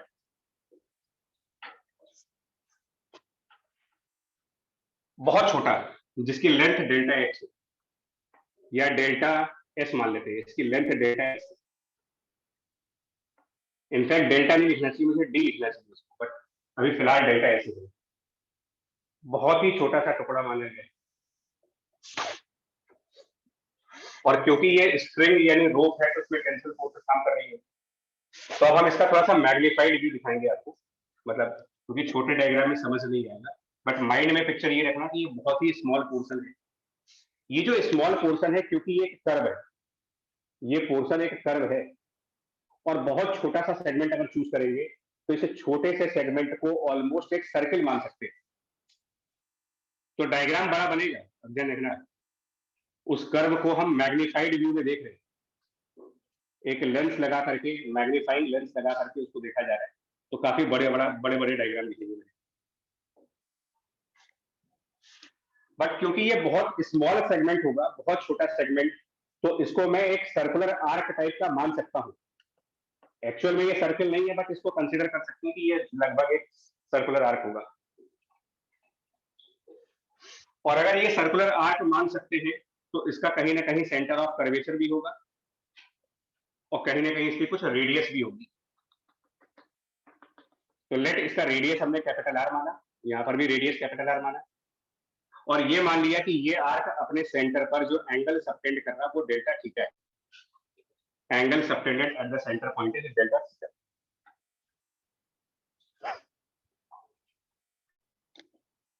कोई डाउट यहाँ तक? पक्का? ठीक। अब ये जो आर्क है, क्योंकि ये आर्क बाकी के रोप, मतलब ये जो आर्क हमने कंसिडर किया है, ये जो इसके राइट साइड और इसकी लेफ्ट साइड, इस आर्क के राइट और लेफ्ट ये जो पोर्शंस है, ये दोनों पोर्शंस इस आर्क को अपनी अपनी तरफ एलोंगेट कर रहे होंगे, यानी कि टेंशन फोर्स अप्लाई कर रहे होंगे इसके ऊपर। इस आर्क पर दोनों साइड स्ट्रिंग्स की टेंशन फोर्स लगेगी, और ये मान के चल रहा हूं कि ये जो टेंशन फोर्सेस लग रही हैं ये इन आर्क्स के हॉरिजॉन्टल लाइन से बीटा एंगल नीचे है। हालांकि ये एंगल निकाले जा सकते हैं, ये एंगल निकाले जा सकते हैं यहाँ। फिर बोलो यार डायग्राम को बड़ा रखा गया है, उसका पर्पस सिर्फ आपको दिखाने के लिए, पीछे तक दिख जाए डायग्राम, ये इतना बड़ा आर्क दिखाया है। बट हम लोगों ने जो आर्क कंसिडर किया उसका एंगल 2 डिग्री का है, मतलब ये 2 डिग्री का एंगल है सर। देखो यार ये टेंशन का एंगल कितना बनेगा अगर ये एंगल डेल्टा थीटा है, या फिर इसको 2 डेल्टा थीटा कर देते, सिंप्लिसिटी के लिए 2 टाइम्स डेल्टा थीटा मान लेते हैं, 2 डेल्टा थीटा है।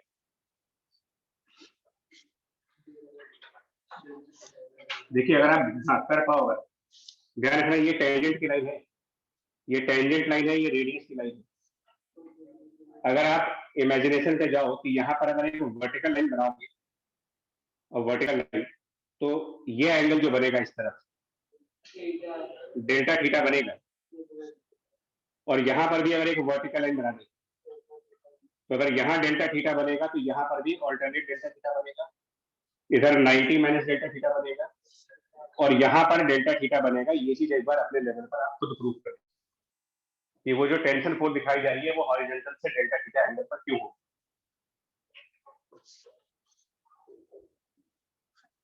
और इधर भी सेम एंगल बन रहा होगा। एंगल तुमको समझ में आएगा? एंगल ठीक। अब ये बताओ इन दोनों टेंशन फोर्सेस के वर्टिकल कंपोनेंट्स क्या हुए? इन दोनों टेंशन फोर्सेस के वर्टिकल कंपोनेंट, हाँ, क्योंकि रिजॉल्व करने पर क्या होगा, इन टेंशन फोर्सेस को जब रिजॉल्व किया जाएगा तो इनके जो हॉरिजॉन्टल कंपोनेंट्स हैं वो इक्वल एंड अपोजिट डायरेक्शंस में होने की वजह से कैंसिल कर जाएगी। इधर का हॉरिजॉन्टल कंपोनेंट और इधर का हॉरिजॉन्टल कंपोनेंट कैंसिल करेगा, और लेकिन वर्टिकल कंपोनेंट्स दोनों के डाउनवर्ड डायरेक्शन। तो टोटल कितना फोर्स इनका जो ऐड हो रहा है वो 2t into sine of delta theta. ये सही है चीज? 2t sin delta theta is the resultant force on this arc.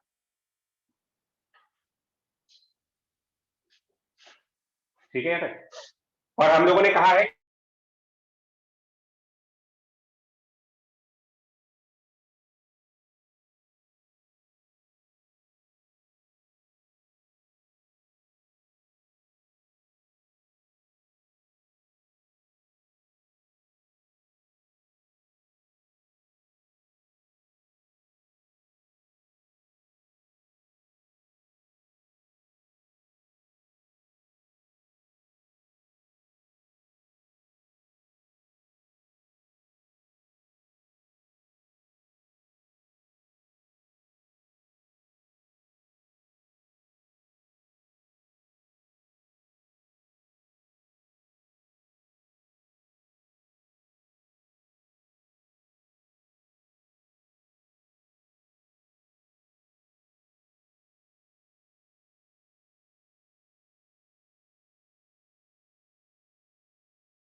Problem है।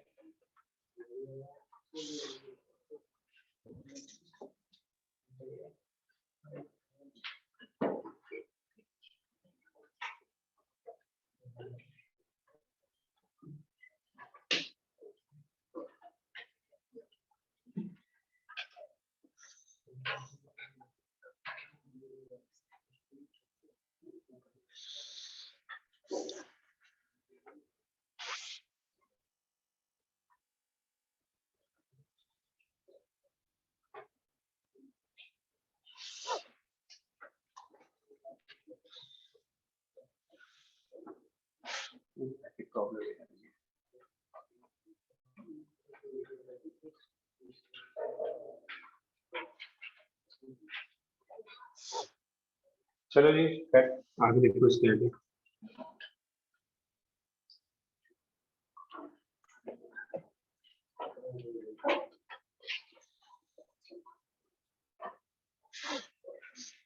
हाँ जी, तो ये मैं कह रहा था ना कि ये जो टोटल फोर्स आई है 2t sin थीटा की, और ये पूरी वेव v स्पीड से अगर आगे बढ़ रही है तो ये आर्क भी v स्पीड से आगे चल रहा होगा, और क्योंकि इसको सर्कुलर आर्क माना गया है और एक सर्कुलर मतलब एक तरीके से एक पार्टिकल है जिसकी v स्पीड है, सर्कुलर फॉर्म में है, तो ये जो फोर्स नीचे की तरफ आ रहा है जैसे 2t sin थीटा, ये इसका रिक्वायर्ड सेंट्रीपिटल फोर्स बनना चाहिए। और अगर हम ये मान लें कि mu is the mass per unit length, mu is mass of unit length, और इस आर्क की लेंथ डेल्टा एस थी, ये पूरी लेंथ डेल्टा एस है, तो टोटल मास लिखा जाएगा mu multiplied by delta S. और क्योंकि ये सेंट्रीपिटल फोर्स है तो force is mass into v square by the radius r, mv square by r।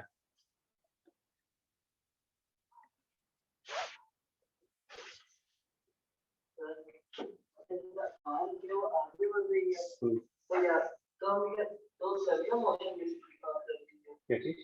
जो आर्क आगे बढ़ेगा तो अपना शेप ओरिएंटेशन बदल देगी, उसका रेडियस भी कुछ कम हो सकता है। देखो मतलब कि सर्कुलर मोशन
ये पूरा पूरा आर्क तो आगे जाएगा ना, वेव तो आगे जा रही है।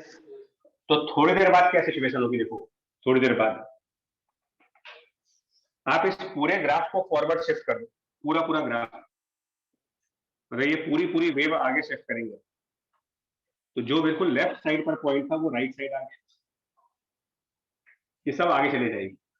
ये आर्क जो होगी वो जहां पर थी उससे आगे बढ़ जाएगी,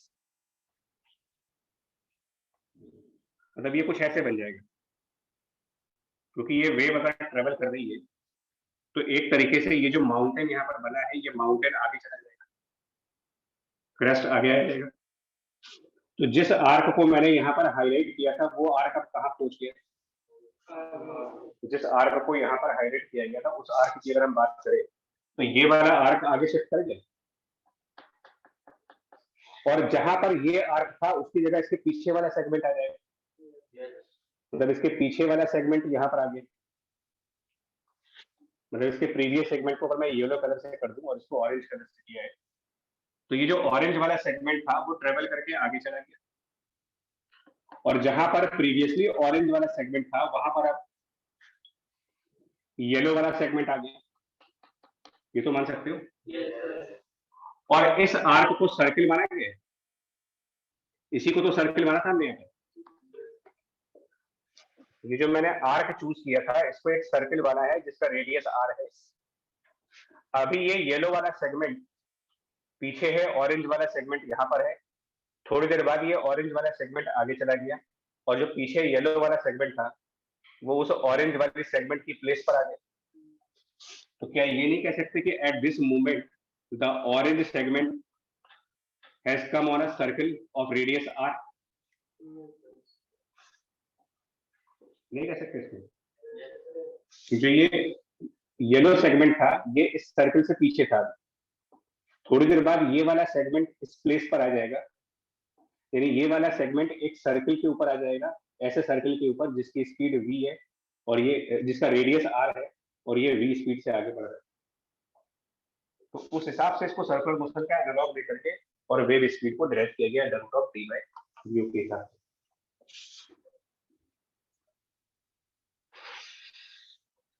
नहीं आया समझ में? ये वाली बात सुने है कि सर्कुलर मोशन क्यों माना गया इसको।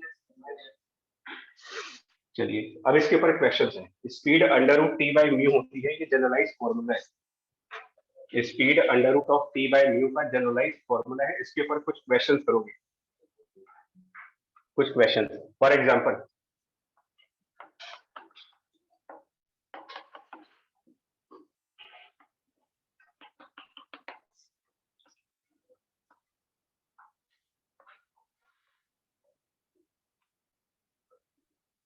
एग्जाम्पल हमने यहाँ पर एक m मास की बॉडी लगाई, कैपिटल M मास की, और ये पोर्शन एक L लेंथ की स्ट्रिंग है, यहाँ से यहाँ तक वॉल से पुली तक ये एक स्ट्रिंग है, एंड स्ट्रिंग का मास स्मॉल m है।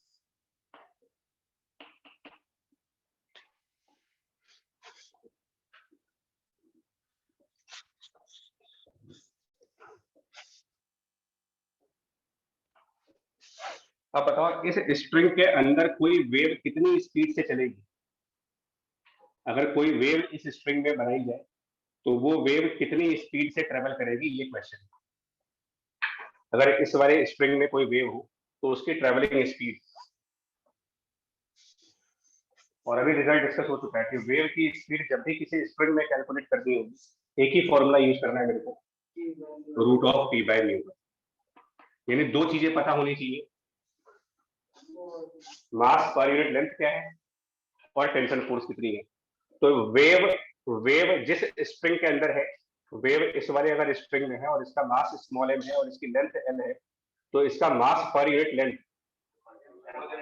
स्मॉल m बाई l, वो हमारे लिए म्यू हो गया, यानी mu is small m by l। और इस स्ट्रिंग में टेंशन फोर्स क्या होगी, मतलब इसके अंदर जो टेंशन फोर्स होगी वो कितनी। हाँ, तो इसके अंदर टेंशन फोर्स हम यहाँ से कैलकुलेट कर लेंगे। टेंशन फोर्स की वैल्यू कैपिटल एल जी होगी और इसके हिसाब से आप वेव की स्पीड निकाल सकते हैं root of T by mu करके।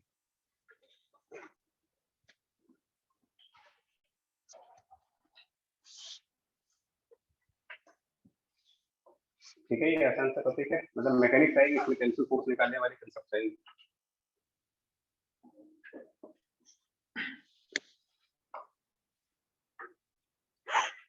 एक और एग्जांपल लूं,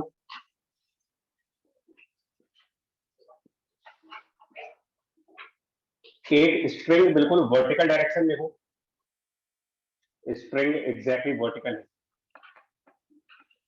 और इसके बॉटम साइड पर हमने एक मास कैपिटल एम लगा रखा है, capital M mass at the bottom side, और स्प्रिंग का मास स्मॉल एम, लेंथ इसकी एल मानेंगे,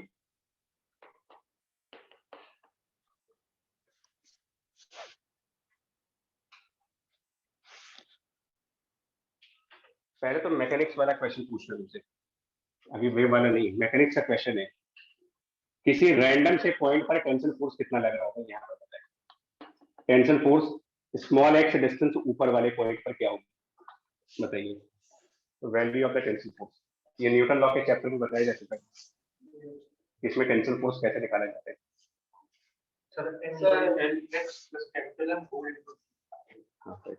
लॉजिक क्या होता है यहाँ पर टेंशन निकालने का, लॉजिक बताओ क्या मान लेते हैं।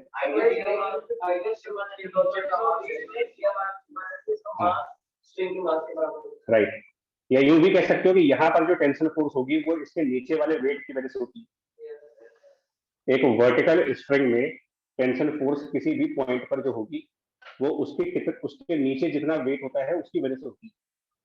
तो यहाँ पर टेंशन फोर्स की वैल्यू एट दिस पॉइंट, इसके नीचे का वेट कैलकुलेट करना पड़ेगा, और इस पॉइंट से नीचे का वेट कैपिटल है प्लस इसका तो निकालोगे एक्स लेंथ का, m/l और into g. So ये मैकेनिक्स का पार्ट हो गया tensor force 3. Now the second question.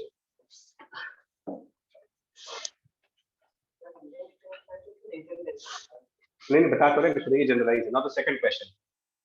If a wave is moving in the string, if a wave is moving in the string from P to Q, ये point P है, ये point Q है.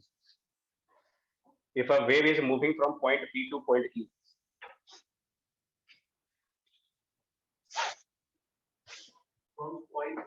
हाँ मतलब bottom से top की तरफ, bottom point से टॉप पॉइंट की तरफ कोई वेव इसमें जा रही है. तो पहले theoretical question. The wave speed is uniform and B option है the wave speed is non uniform. पहले ये डिसाइड करो. The speed of a wave will remain constant, और दूसरा ऑप्शन कह रहा है कि नहीं, speed of a wave change होगी. क्यों? क्योंकि वेव स्पीड का तो फॉर्मूला √T/u है, और बिकॉज टेंशन फोर्स फंक्शन आ रहा है x का, इसका मतलब अलग अलग पॉइंट्स पर अलग अलग टेंशन फोर्स होगी. तो अलग अलग पॉइंट्स पर वेव स्पीड भी. दैट वाज द क्वेश्चन कि whether wave speed is uniform और non uniform. It is non uniform. And then third part, how much time the wave will take from point P to point Q? How much time the wave will take from point P to point Q? जबकि ये आप देख चुके हो कि wave constant speed से नहीं चल रही. क्या हम ये लगा सकते हैं टाइम बराबर डिस्टेंस अपॉन स्पीड? क्यों? वेव की स्पीड बदल रही है. ये तो लगेगा नहीं, ये यहाँ पर नहीं आएगा बिकॉज वेव कांस्टेंट स्पीड पर नहीं है.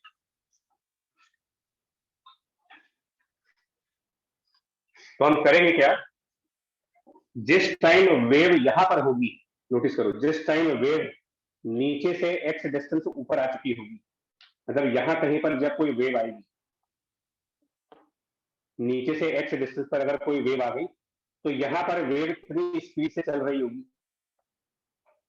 मतलब हम बॉटम से x डिस्टेंस ऊपर आ गए, तो यहां पर पहुंचने पर वेव की जो स्पीड आएगी v, फॉर्मूले के हिसाब से इक्वल टू √, ये पूरा टेंशन फोर्स रखेंगे, capital M plus small m/l into x into g, और डिवाइड करोगे इसको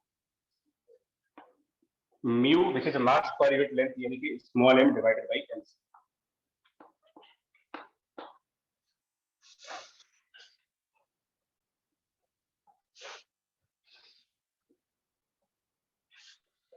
ये स्पीड है वेव की जब वो बॉटम से x डिस्टेंस ऊपर वाले पॉइंट पर होगी, तब इंस्टेंटेनियस स्पीड. और फिर कैलकुलस यूज कर लेंगे, जिसमें हम स्पीड को लिख सकते हैं dx/dt. तो v को dx/dt पुट करो, और फिर उसके बाद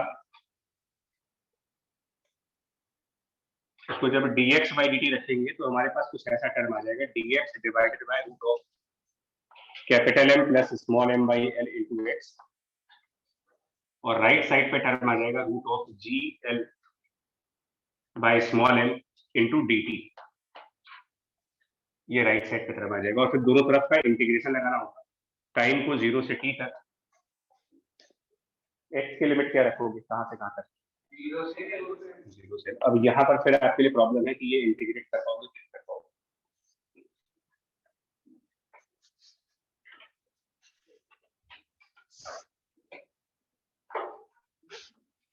और इंटीग्रेशन की हिंट दे रहा हूं, integration of ax plus b to the power n, integration of ax plus b to the power n is basically ax plus b raised to the power n plus 1 divided by n plus 1.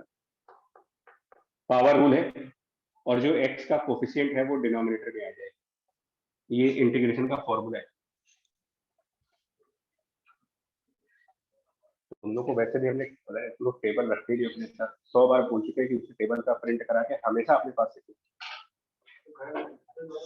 एक आध copy और करा लो, जितने register हैं उनमें चिपका दो. जब भी क्वेश्चन करोगे यहाँ पर टाइम किल नहीं होगा, मतलब इसकी वजह से आंसर रुकेगा नहीं कभी। जितने रजिस्टर्स हैं सब में लगा दो। अब तो हो जाएगा। इसमें ए और बी क्या है यहाँ पर?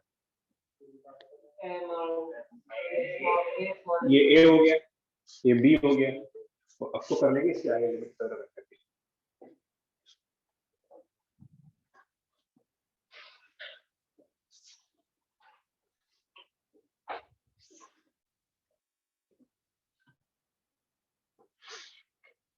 तो ये बताओ, ये वाला पोर्शन जो है वो टफ है। टफ वेव की वजह से नहीं है, वेव का तो काम सिर्फ इतना था कि स्पीड बराबर रूट टी बाई वी होता है। तो मैथ में नहीं, सबसे बड़ी प्रॉब्लम ये है टेंशन फोर्स कैलकुलेट करने के लिए एनएलएम को फिर से रिवाइज करना होगा, क्योंकि ये चीज तो न्यूटन लॉ में बताई थी कि टेंशन फोर्स कैसे निकल जाती है। तो अगर वो रिवाइज नहीं है तो फिर यहाँ पर सरेंडर कर दो, क्वेश्चन नहीं होगा।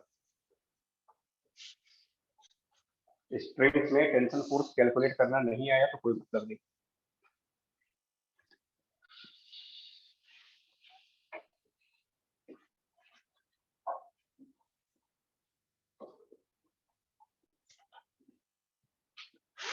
इसी का एक सिंपल केस भी आता है, इस न्यूमेरिकल का एक सिंपल केस ये आता है, उसको बाद में करते रह रहे हैं।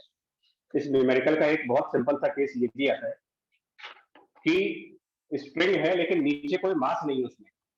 स्प्रिंग का मास m है, उसकी लेंथ l है, बट इसके बॉटम एंड पर कोई मास नहीं है, मतलब ये फ्री एंड है इसका। और यहाँ पर कोई वेव जनरेट कर दी गई, यहाँ पर कोई एक वेव क्रिएट करी गई, डिस्टर्बेंस क्रिएट करी गई, तो ये वेव कितने टाइम में ऊपर तक चली जाएगी? सिर्फ स्ट्रिंग, नीचे वाला मास रिमूव कर दिया, जो कैपिटल एम लगा था वो रिमूव कर दिया। सेम क्वेश्चन, कितना टाइम लगेगा ऊपर तक जाने में? Time taken by wave to reach at the top point.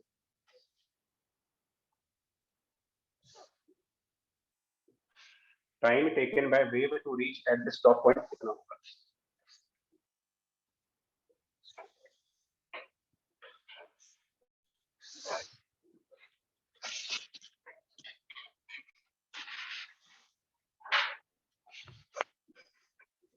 और फिर अपने आप से क्वेश्चन करो कि क्या इसमें टेंशन फोर्स यूनिफॉर्म मिलेगा?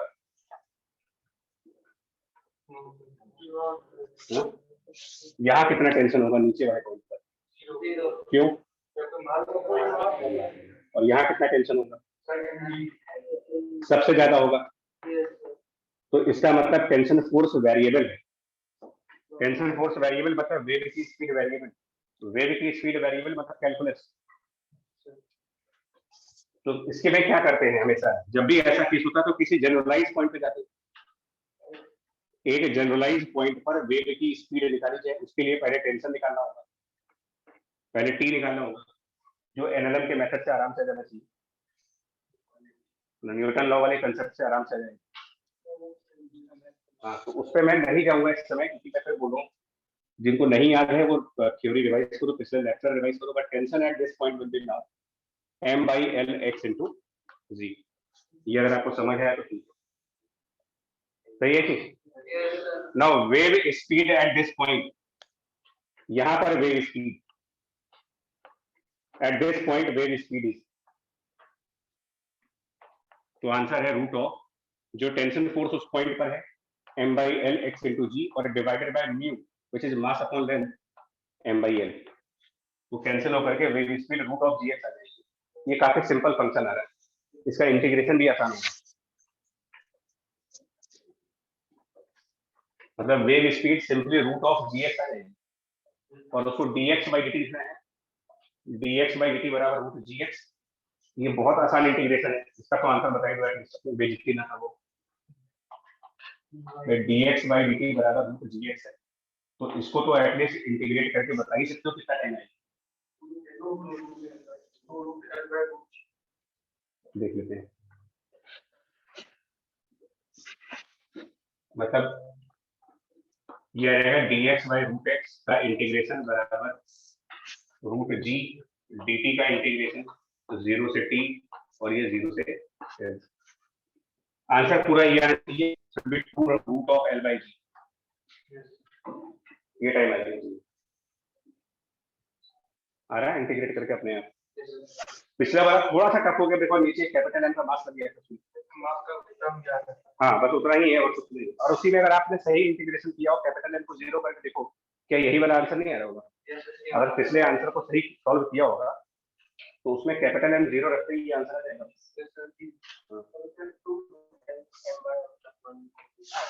मतलब वेरिफिकेशन का तरीका बता रहा हूँ कि वेरिफिकेशन कैसे किया जा सकता है। खैर ये इंटरेस्टिंग पॉइंट नहीं है, ये वाला केस बड़ा इंटरेस्टिंग है, इसके ऊपर जेई एडवांस 17 में भी क्वेश्चन था और ये एचसीबी का भी क्वेश्चन। मजे की बात है, एचसीबी के वेव चैप्टर में 26 क्वेश्चन है और जेई का 17 का भी क्वेश्चन है। ये मतलब एचसीबी के क्वेश्चंस भी आते हैं उसमें, ऐसा नहीं। इसमें जो वेव की स्पीड है ना, वेव स्पीड रूट जीएक्स आ रही है। यहाँ पर वेव स्पीड क्या होगी जब बॉटम पॉइंट पर होगा? यहाँ पर वेव स्पीड अगर कैलकुलेट करी जाए तो 0 क्यों होगी? क्योंकि यहाँ टेंशन फोर्स 0 है, जहां पर टेंशन फोर्स 0 वहां वेव की स्पीड 0, तो बॉटम पर वेव 0 स्पीड पर थी, यहाँ पर वेव स्पीड 0 और एक्स डिस्टेंस से ट्रेवल करने के बाद, एक्स डिस्टेंस से ट्रेवल करने के बाद उस वेव की speed root of g x होगी। तो इसको अगर मैं काइनेमेटिक्स से कंपेयर करूं तो उस वेव की इनिशियल स्पीड 0 है and after a displacement of small x, after a displacement of small x wave speed is root of g x.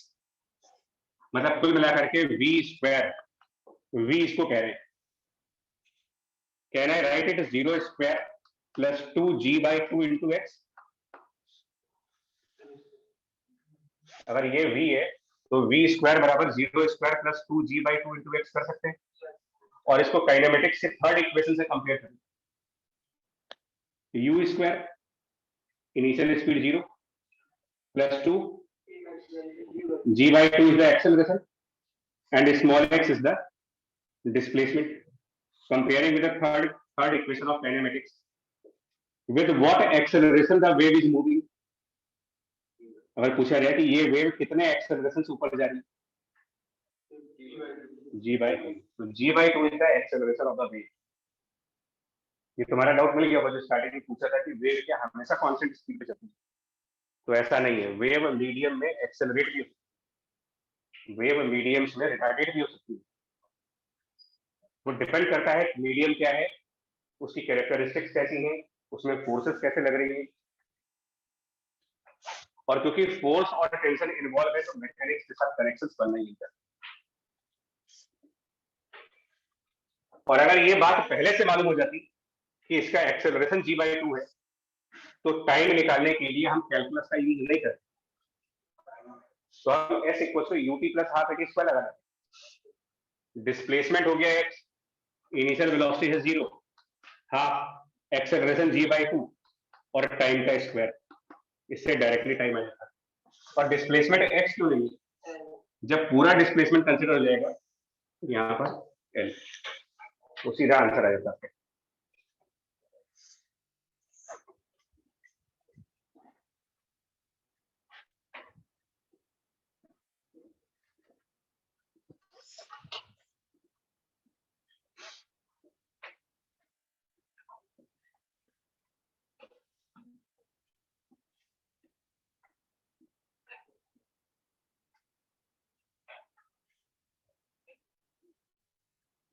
अच्छा, जो वेव की स्पीड अभी आपको लिख के दिखाई है मैंने, √T/v जो डेरिवेशन हमने किया है सर्किल मान करके, क्या उसमें वेव की इक्वेशन मेंशन की थी मैंने? मतलब वेव स्पीड √T/v को डिराइव करते वक्त क्या आपको ये बताया गया था कि वेव की क्या इक्वेशन है? बिना इक्वेशन के ही डिराइव किया ना। तो इसका मतलब ये किसी स्पेसिफिक इक्वेशन के लिए है या फिर किसी भी टाइप की वेव के लिए काम करेगा? किसी भी टाइप के लिए। मतलब this equation, speed of wave √T/v for any shape of wave pulse, मतलब वेव पल्स की शेप लीनियर है, पैराबोलिक है, एक्सपोनेंशियल है, वर्टिकल है, उससे फर्क नहीं पड़ेगा मुझे। Answer of wave speed is always root of T bye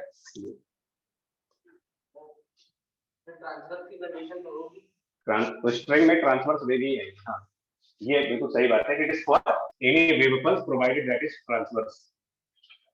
ये बात सही है, ट्रांसवर्स होना जरूरी है उसका। किसी भी तरीके की ट्रांसवर्स वेव अगर स्ट्रिंग में है तो उसकी speed root of T by mu में लिखी जाएगी।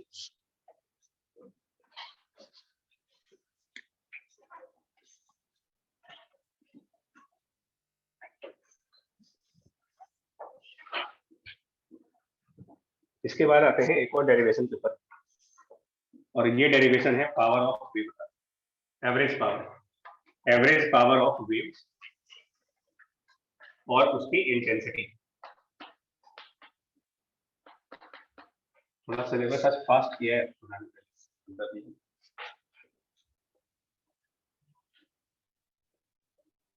लग भी रहा होगा थोड़ा फास्ट जा रहा है। नहीं,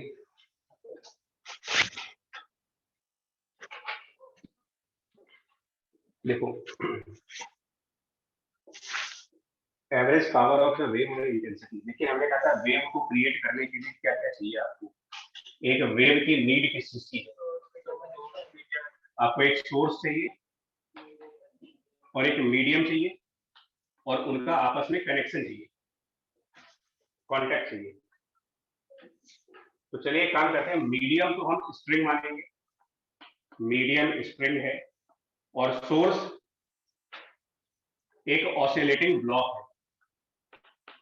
सोर्स एक ऑसिलेटिंग ब्लॉक है, मतलब किस तरीके का अरेंजमेंट है। देखो,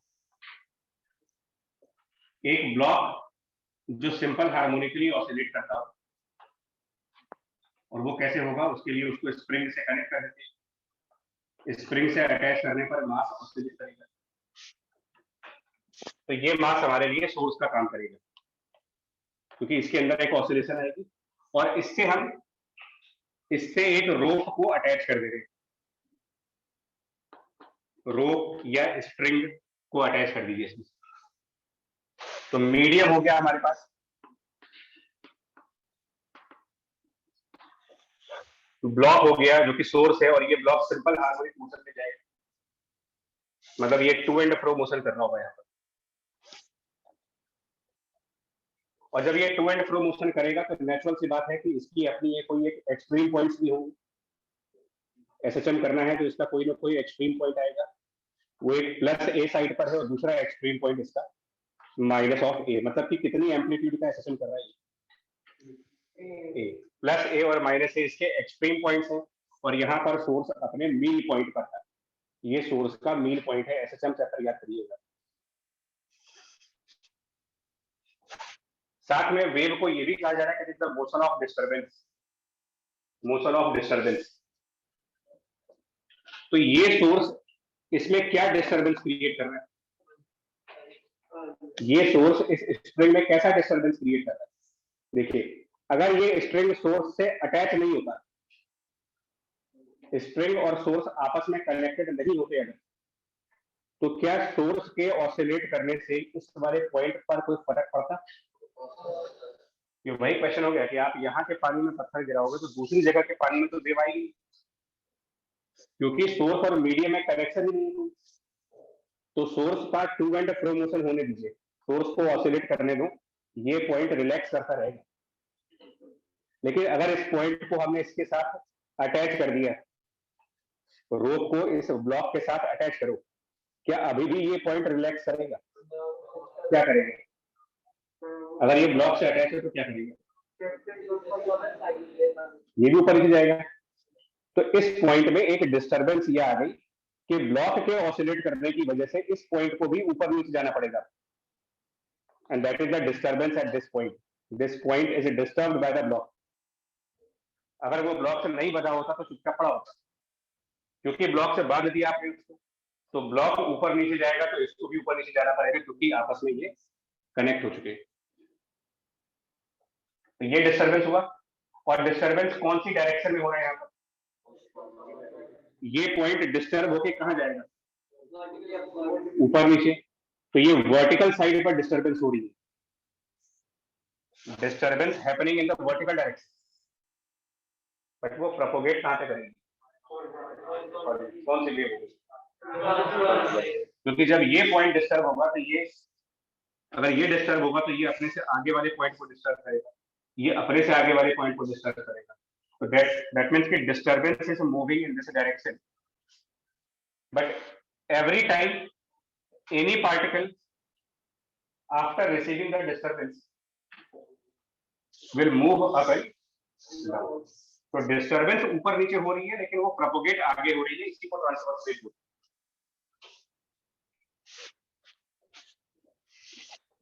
ठीक है यहाँ तक। नाउ हम ये मान के चल रहे हैं कि जो डिस्टर्बेंस मूव कर रहा है, यानी कि जो वेव मूव कर रही है वो एक कांस्टेंट स्पीड v पर है, एक बार फिर से ये मानते हैं वेव स्पीड इज v।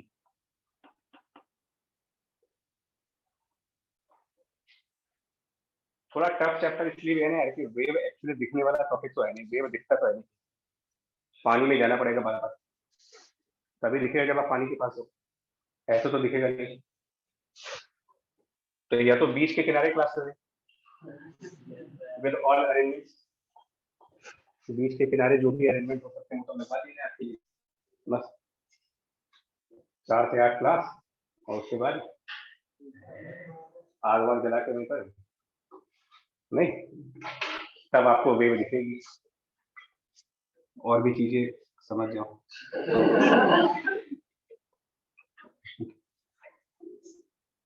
अब देखो जरा, तो हम कह रहे हैं कि ब्लॉक के ऑसिलेशन की वजह से इससे अटैच पार्टिकल का ऑसिलेशन होगा, उसके ऑसिलेशन से इसके अगले वाले पार्टिकल का ऑसिलेशन होगा, इसकी वजह से अगले वाले का सब ऑसिलेट करेगा एक एक करके, एक साथ नहीं। तो अगर यहां पर कोई एक स्प्रिंग का पार्टिकल हो, ठीक है, यहां पर कोई एक पार्टिकल है और मान लें कि ये जो पार्टिकल है ये इस ब्लॉक से कुछ दूर है, तो इसको कितनी देर इंतजार करना पड़ेगा डिस्टरबेंस के आने तक, अगर ये पार्टिकल इससे x डिस्टेंस पे है तो, क्योंकि जब ये ब्लॉक, ये वही चीज होगा पार्किंग वाला, रेड लाइट ग्रीन लाइट में कन्वर्ट हो गई तो 10वें नंबर की जो कार होगी वो उस समय नहीं चलेगी जब पहले नंबर की कार चली होगी। सबसे पहले कौन सी कार आगे बढ़ेगी, जो ट्रैफिक लाइट के बिल्कुल सामने होंगी, फिर पीछे वाली कार आएगी। ट्रैफिक जाम में क्या होता है, सबसे पहले आगे वाली कार बढ़ती है, जो 1 किलोमीटर पीछे कार जाम में फंसी हुई है वो कुछ देर बाद चलेगी ना, मतलब क्योंकि डिस्टरबेंस आने में टाइम लगता है, तो ये पॉइंट से डिस्टरबेंस इस पॉइंट तक जाने में कितना टाइम लगेगा अगर वेव कांस्टेंट स्पीड पर चल रही है x by, so this particle has to wait for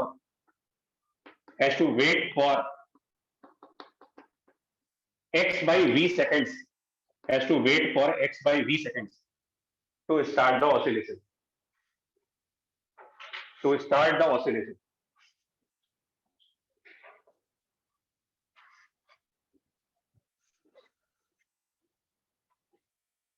particle has to wait for x by v second to start oscillations। कोई बात नहीं, वेट कर लेंगे, क्या चाहता है कर लेंगे, ठीक है। बट ये तो कंफर्म है ना यार कि जब ये ऑसिलेट कर रहा होगा, जब इसका ऑसिलेशन स्टार्ट हो जाएगा तो इसके पहले के सारे पॉइंट्स ऑसिलेट कर रहे होंगे। ये जिस भी टाइम अपना ऑसिलेशन स्टार्ट करेगा तो ऐसा तो नहीं हो सकता है कि बीच के कुछ पार्टिकल्स को बाईपास कर दो, तो यहां से लेकर के और यहां तक के सारे पार्टिकल्स ऑसिलेट कर रहे होंगे उस मोमेंट पर, जिस मोमेंट पर ये वाला पॉइंट स्टार्ट कर देगा, उस मोमेंट पर इस पॉइंट से पहले के सारे पॉइंट्स ऑसिलेट कर चुके होंगे। ठीक है जी। अब आइए सेकंड नंबर के पॉइंट पर, अगर ये ब्लॉक के ऑसिलेट करने की फ्रीक्वेंसी f हो, ब्लॉक के ऑसिलेट करने की फ्रीक्वेंसी f, तो इससे अटैच पार्टिकल की क्या फ्रीक्वेंसी होगी, क्यों बढ़े हुए ना, बढ़े हुए कॉन्टैक्ट है, कनेक्शन है, तो जिस फ्रीक्वेंसी पर ब्लॉक चलेगा उसी फ्रीक्वेंसी पर ये पॉइंट भी चलेगा, राइट। मतलब मीडियम का पार्टिकल और सोर्स क्या अलग अलग फ्रीक्वेंसी के ऑसिलेशन करेंगे, तो फ्रीक्वेंसी कैरेक्टरिस्टिक किस चीज की है, मीडियम की या सोर्स की, अगर ये ब्लॉक ज्यादा फास्ट फ्रीक्वेंसी पे चलेगा तो इनको भी ज्यादा फास्ट फ्रीक्वेंसी पे चलना पड़ेगा। अगर ये लो फ्रीक्वेंसी पर होगा तो इनको भी लो फ्रीक्वेंसी पे जाना पड़ेगा। यानी कौन डिसाइड करेगा कि वेव कितना फ्रीक्वेंसी की होगी? Frequency of wave is the character of source. और इसीलिए कहा जाता है कि जब कोई वेव रिफ्लेक्ट होती है, रिफ्रैक्ट होती है, तो फ्रीक्वेंसी नहीं बदलती, क्योंकि फ्रीक्वेंसी एक बार डिसाइड हो जाती है कहां से, सोर्स के बाद। उसके बाद वो वेव आगे जाकर के क्या करने वाली है, मर जाए जिंदा रहे, फ्रीक्वेंसी नहीं बदलेगी। Frequency is only decided by the source. दूसरा पॉइंट, अगर इस ब्लॉक का ऑसिलेशन एम्पलीट्यूड कैपिटल ए है तो इससे अटैच पार्टिकल क्या ये भी उतनी ही एम्पलीट्यूड तक जाएगा? बड़े सोर्स और ये पॉइंट बदले। इसके बाद वाला पॉइंट, क्या वो भी उतनी ही हाइट तक जाएगा? प्रैक्टिकली नीचे जाएगा, बट हम यहाँ पर अप्रोक्सीमेशन यूज कर रहे हैं कि स्ट्रिंग का कोई भी पार्टिकल जब भी ऑसिलेट करेगा वो जाएगा उतनी ही हाइट तक। That means now we are assuming amplitude of each particle will remain equal to each other. हर पार्टिकल के ऑसिलेशन का सेम एम्पलीट्यूड होगा, ये मैं मान के चल रहा हूँ। हाँ, ये मैं मान के चल रहा हूँ। और ऐसी वेव को हम एक नाम देने जा रहे हैं, such waves are called as plane waves. इनका नाम ही प्लेन वेव होता है।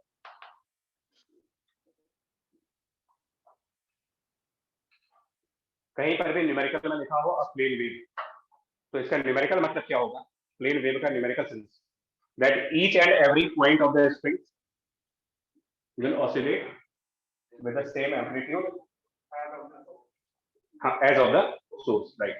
जिस जिस एम्पलीट्यूड पे सोर्स ऑसिलेट करेगा स्ट्रिंग भी उसी एम्पलीट्यूड पे चलेगी। That is the meaning of plane wave. इसके अलावा दो और वेव होती है, वो आगे डिस्कस करेंगे, स्फेरिकल वेव और सिलेंड्रिकल वेव, बट वो आगे डिस्कस होगी। और वेव किसी भी टाइप की हो, एम्पलीट्यूड कैसा भी हो, एक चीज जो कभी नहीं चेंज हो सकती वो ये, frequency of oscillation of the source and the frequency of oscillation of these particles, they are always and always same. उनमें कोई डिफरेंस नहीं हो सकता कभी।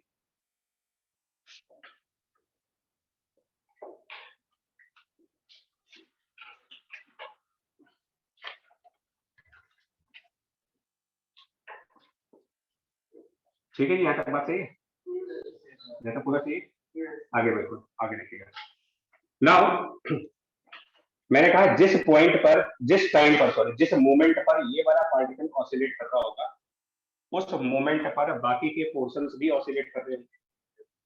सो अगर आपसे कहा जाए कि कितना मास ऑसिलेट कर रहे हैं, ये टोटल कितना मास होगा यहाँ से लेकर के यहाँ तक टोटल मास, अगर म्यू ले ले, mu mass per unit length, mu is mass per unit length, आप बताओ। और एसएसएम चैप्टर में एनर्जी ऑफ ऑसिलेशन बताया गया आपको। Energy in the SSM is half mass omega square A square. ये एसएसएम के एनर्जी का फॉर्मूला है। तो जिस टाइम पर वेव यहां पर होगी, जिस भी मोमेंट पर वेव यहां पर होगी, उस समय कितना मास ऑसिलेट कर रहा होगा? जिस टाइम यहां पर डिस्टरबेंस आ चुकी होगी, स्ट्रिंग की कितनी लेंथ ऐसी है जो ऑसिलेशंस में होगी? ये वाली, उसमें कितना मास होगा? Mu x. So mu x is the mass जो कि ऑसिलेशन में जा चुका है, into half into omega square into a square. ये एनर्जी आ गई, एनर्जी ऑफ ऑसिलेशन आ गई। और ये कितने टाइम में अचीव हुआ है? ये आने में टाइम कितना लगा? एक्स बाई, तो energy divided by time, average power. यही डेरिवेशन चल रही थी आपकी। This is average power.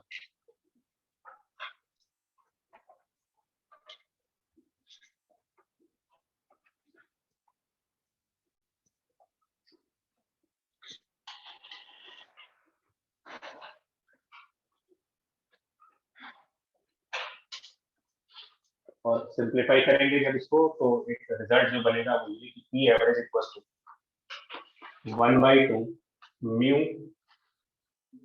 We a square omega square. ये फर्स्ट रिजल्ट आ गया for average power.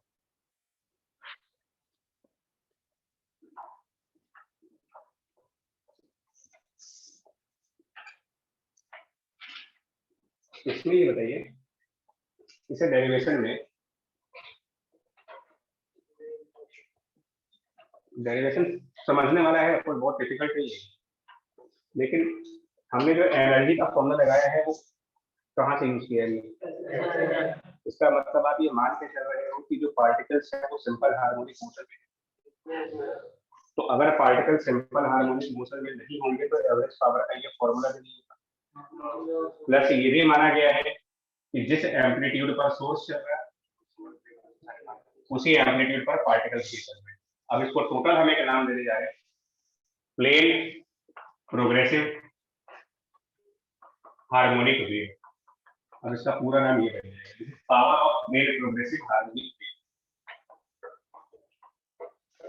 Plane word is for the same amplitude. Plane word जो यूज किया गया है उसका मतलब है कि same amplitude. Progressive word use किया गया है बिकॉज ये वेव स्टैग्नेंट नहीं है, हुई नहीं है, आगे बढ़ रही है। प्रोग्रेसिव मतलब जो प्रोग्रेशन है, तो वेव प्रोग्रेस में है, आगे बढ़ रही है, that is why progressive. Harmonic because oscillation था सिंपल हार्मोनिक, क्योंकि एसएचएम में आपको ये बताया गया है कि हर एक ऑसिलेशन एसएचएम नहीं होता, तो यहाँ पर ऑसिलेशन एसएचएम ही होने चाहिए, दैट इज हार्मोनिक। और तीसरा वेव तो है क्योंकि डिस्टर्बेंस मूव कर रहा है, that's why it is wave. The disturbance was simple harmonic, and the simple harmonic disturbance is moving, and that is why it is harmonic wave. And during motion ये मान लिया गया है कि जिस एम्पलीट्यूड पर ये एसएचएम कर रहा है उसी एम्पलीट्यूड पर सारे कोई एसएचएम करेंगे। तो ये पावर के ऊपर लिमिटेशन है कि पावर का ये फॉर्मूला जनरलाइज नहीं है, ये फॉर्मूला इसी टाइप की वेव के लिए होगा जो कि प्लेन प्रोग्रेसिव हार्मोनिक।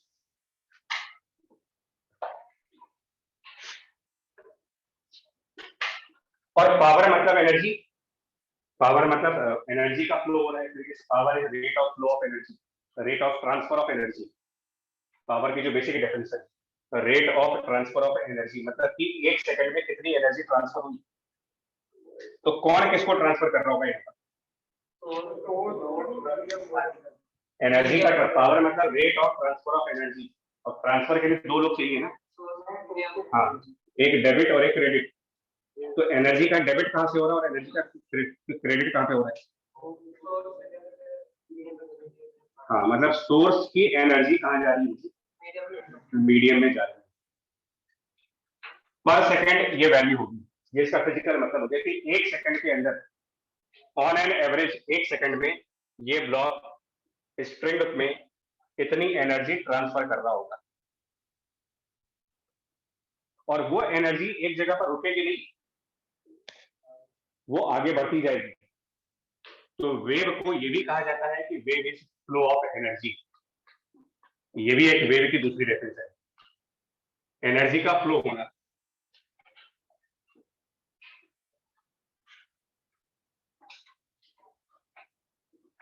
बट ये फ्लो कहां से होगी? नहीं, सोर्स से तो निकलेगी एनर्जी, जो होगी वो सोर्स से निकलेगी, मीडियम्स में जाएगी। तो मीडियम मतलब स्ट्रिंग, तो स्ट्रिंग की कुछ थिकनेस भी तो होगी, स्ट्रिंग की कुछ तो थिकनेस होगी। आप प्रेस डायग्राम बना रहे हो, मैं तो इसी में करता रहूंगा, लेकिन आप लोग डायग्राम देख रहिएगा। जो ये रोप आप कनेक्ट कर रहे हो इसके साथ, इस रोप का कुछ तो क्रॉस सेक्शनल एरिया बनेगा यहाँ पर। इसका कुछ पतली रस्सी की है कि मोटी रस्सी है, उस हिसाब से इसका एक क्रॉस सेक्शनल एरिया बनेगा। और कोई चीज जब फ्लो करेगी तो उसका एक रास्ता होना चाहिए, एनर्जी फ्लो करेगी तो उसका एक रास्ता होगा, ट्रेजेक्टरी होगी, किस रास्ते से जाएगी एनर्जी। अगर एनर्जी यहां से निकली है तो वो एनर्जी स्प्रिंग के अंदर से ही फ्लो करेगी, यानी एनर्जी का फ्लो अराउंड द स्प्रिंग वो कितने एरिया से फ्लो हो रही है। एरिया को मैंने कैपिटल एस माना है बिकॉज ए से हम एम्पलीट्यूड देख चुके हैं, तो एरिया कैपिटल एस से यूज किया है। मतलब कि ये ब्लॉक 1 सेकंड में कितना एनर्जी स्ट्रिंग के अंदर डाल रहा है। अगर पूछा जाए कि ये ब्लॉक 1 सेकंड में कितनी एनर्जी स्ट्रिंग को दी है, वो ये है, और वो एनर्जी स्ट्रिंग में ट्रेवल कर रही है, तो वो कितने एरिया को क्रॉस करके आगे बढ़ रही है, एनर्जी कितने एरिया से क्रॉस करके जाए, कैपिटल एस। अब उसको अगर आप पर यूनिट एरिया पर निकालें, मतलब कि average power divided by the per unit cross sectional area, इसको कहते हैं intensity of the beam, capital I. मतलब इंटेंसिटी एनर्जी का एरिया पर डिस्ट्रीब्यूशन बता रहा है।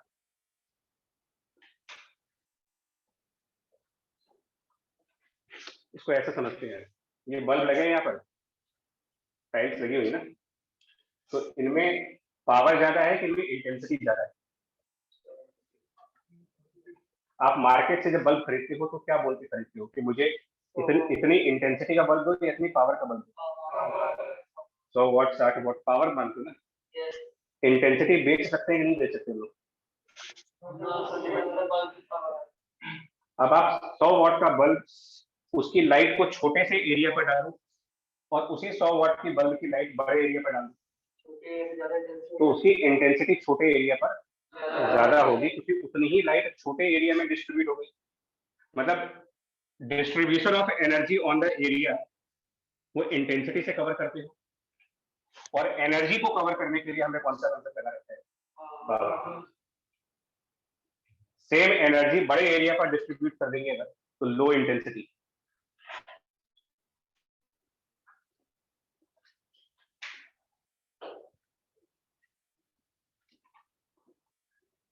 क्या ऐसा हो सकता है कि दो वेव में उनकी पावर्स डिफरेंट है लेकिन इंटेंसिटी सेम है, हो सकता है ना। और दो वेव सेम पावर की डिफरेंट इंटेंसिटी की हो सकती है, हो जाएगी।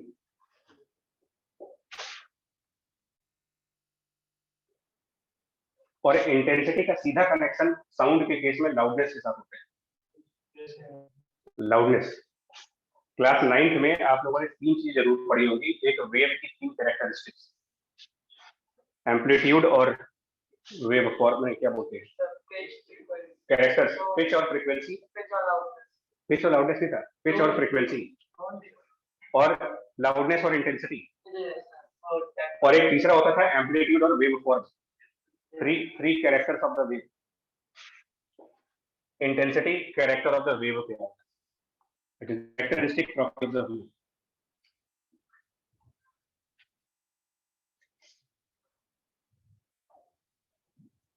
तो क्या फॉर्मूला बन जाएगा यार इंटेंसिटी का, जाते हैं तो इसको कंप्लीट कर लेंगे। इंटेंसिटी का फॉर्मूला अगर निकालना चाहें तो पावर का फॉर्मूला लिख लिया, उसको एरिया से डिवाइड कर देते हैं, half mu v a square omega square over area.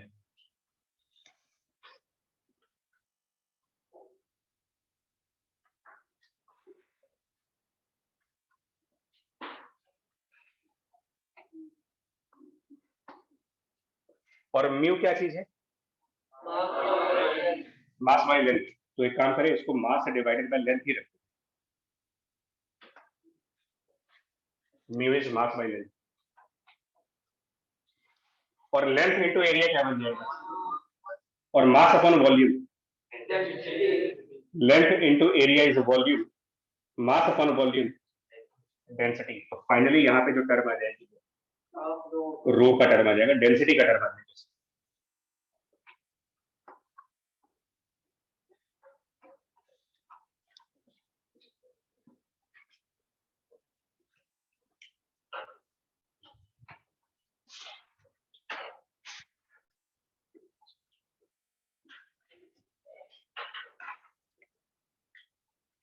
ठीक है, ये फॉर्मूले हो गए, मतलब आज पूरा फॉर्मूले का दिन था, कंप्लीट फॉर्मूले का दिन था। एक पार्ट रह गया, टाइम खत्म हो गया, एक इक्वेशन डिराइव करनी थी। चलिए इसको रखते हैं यार।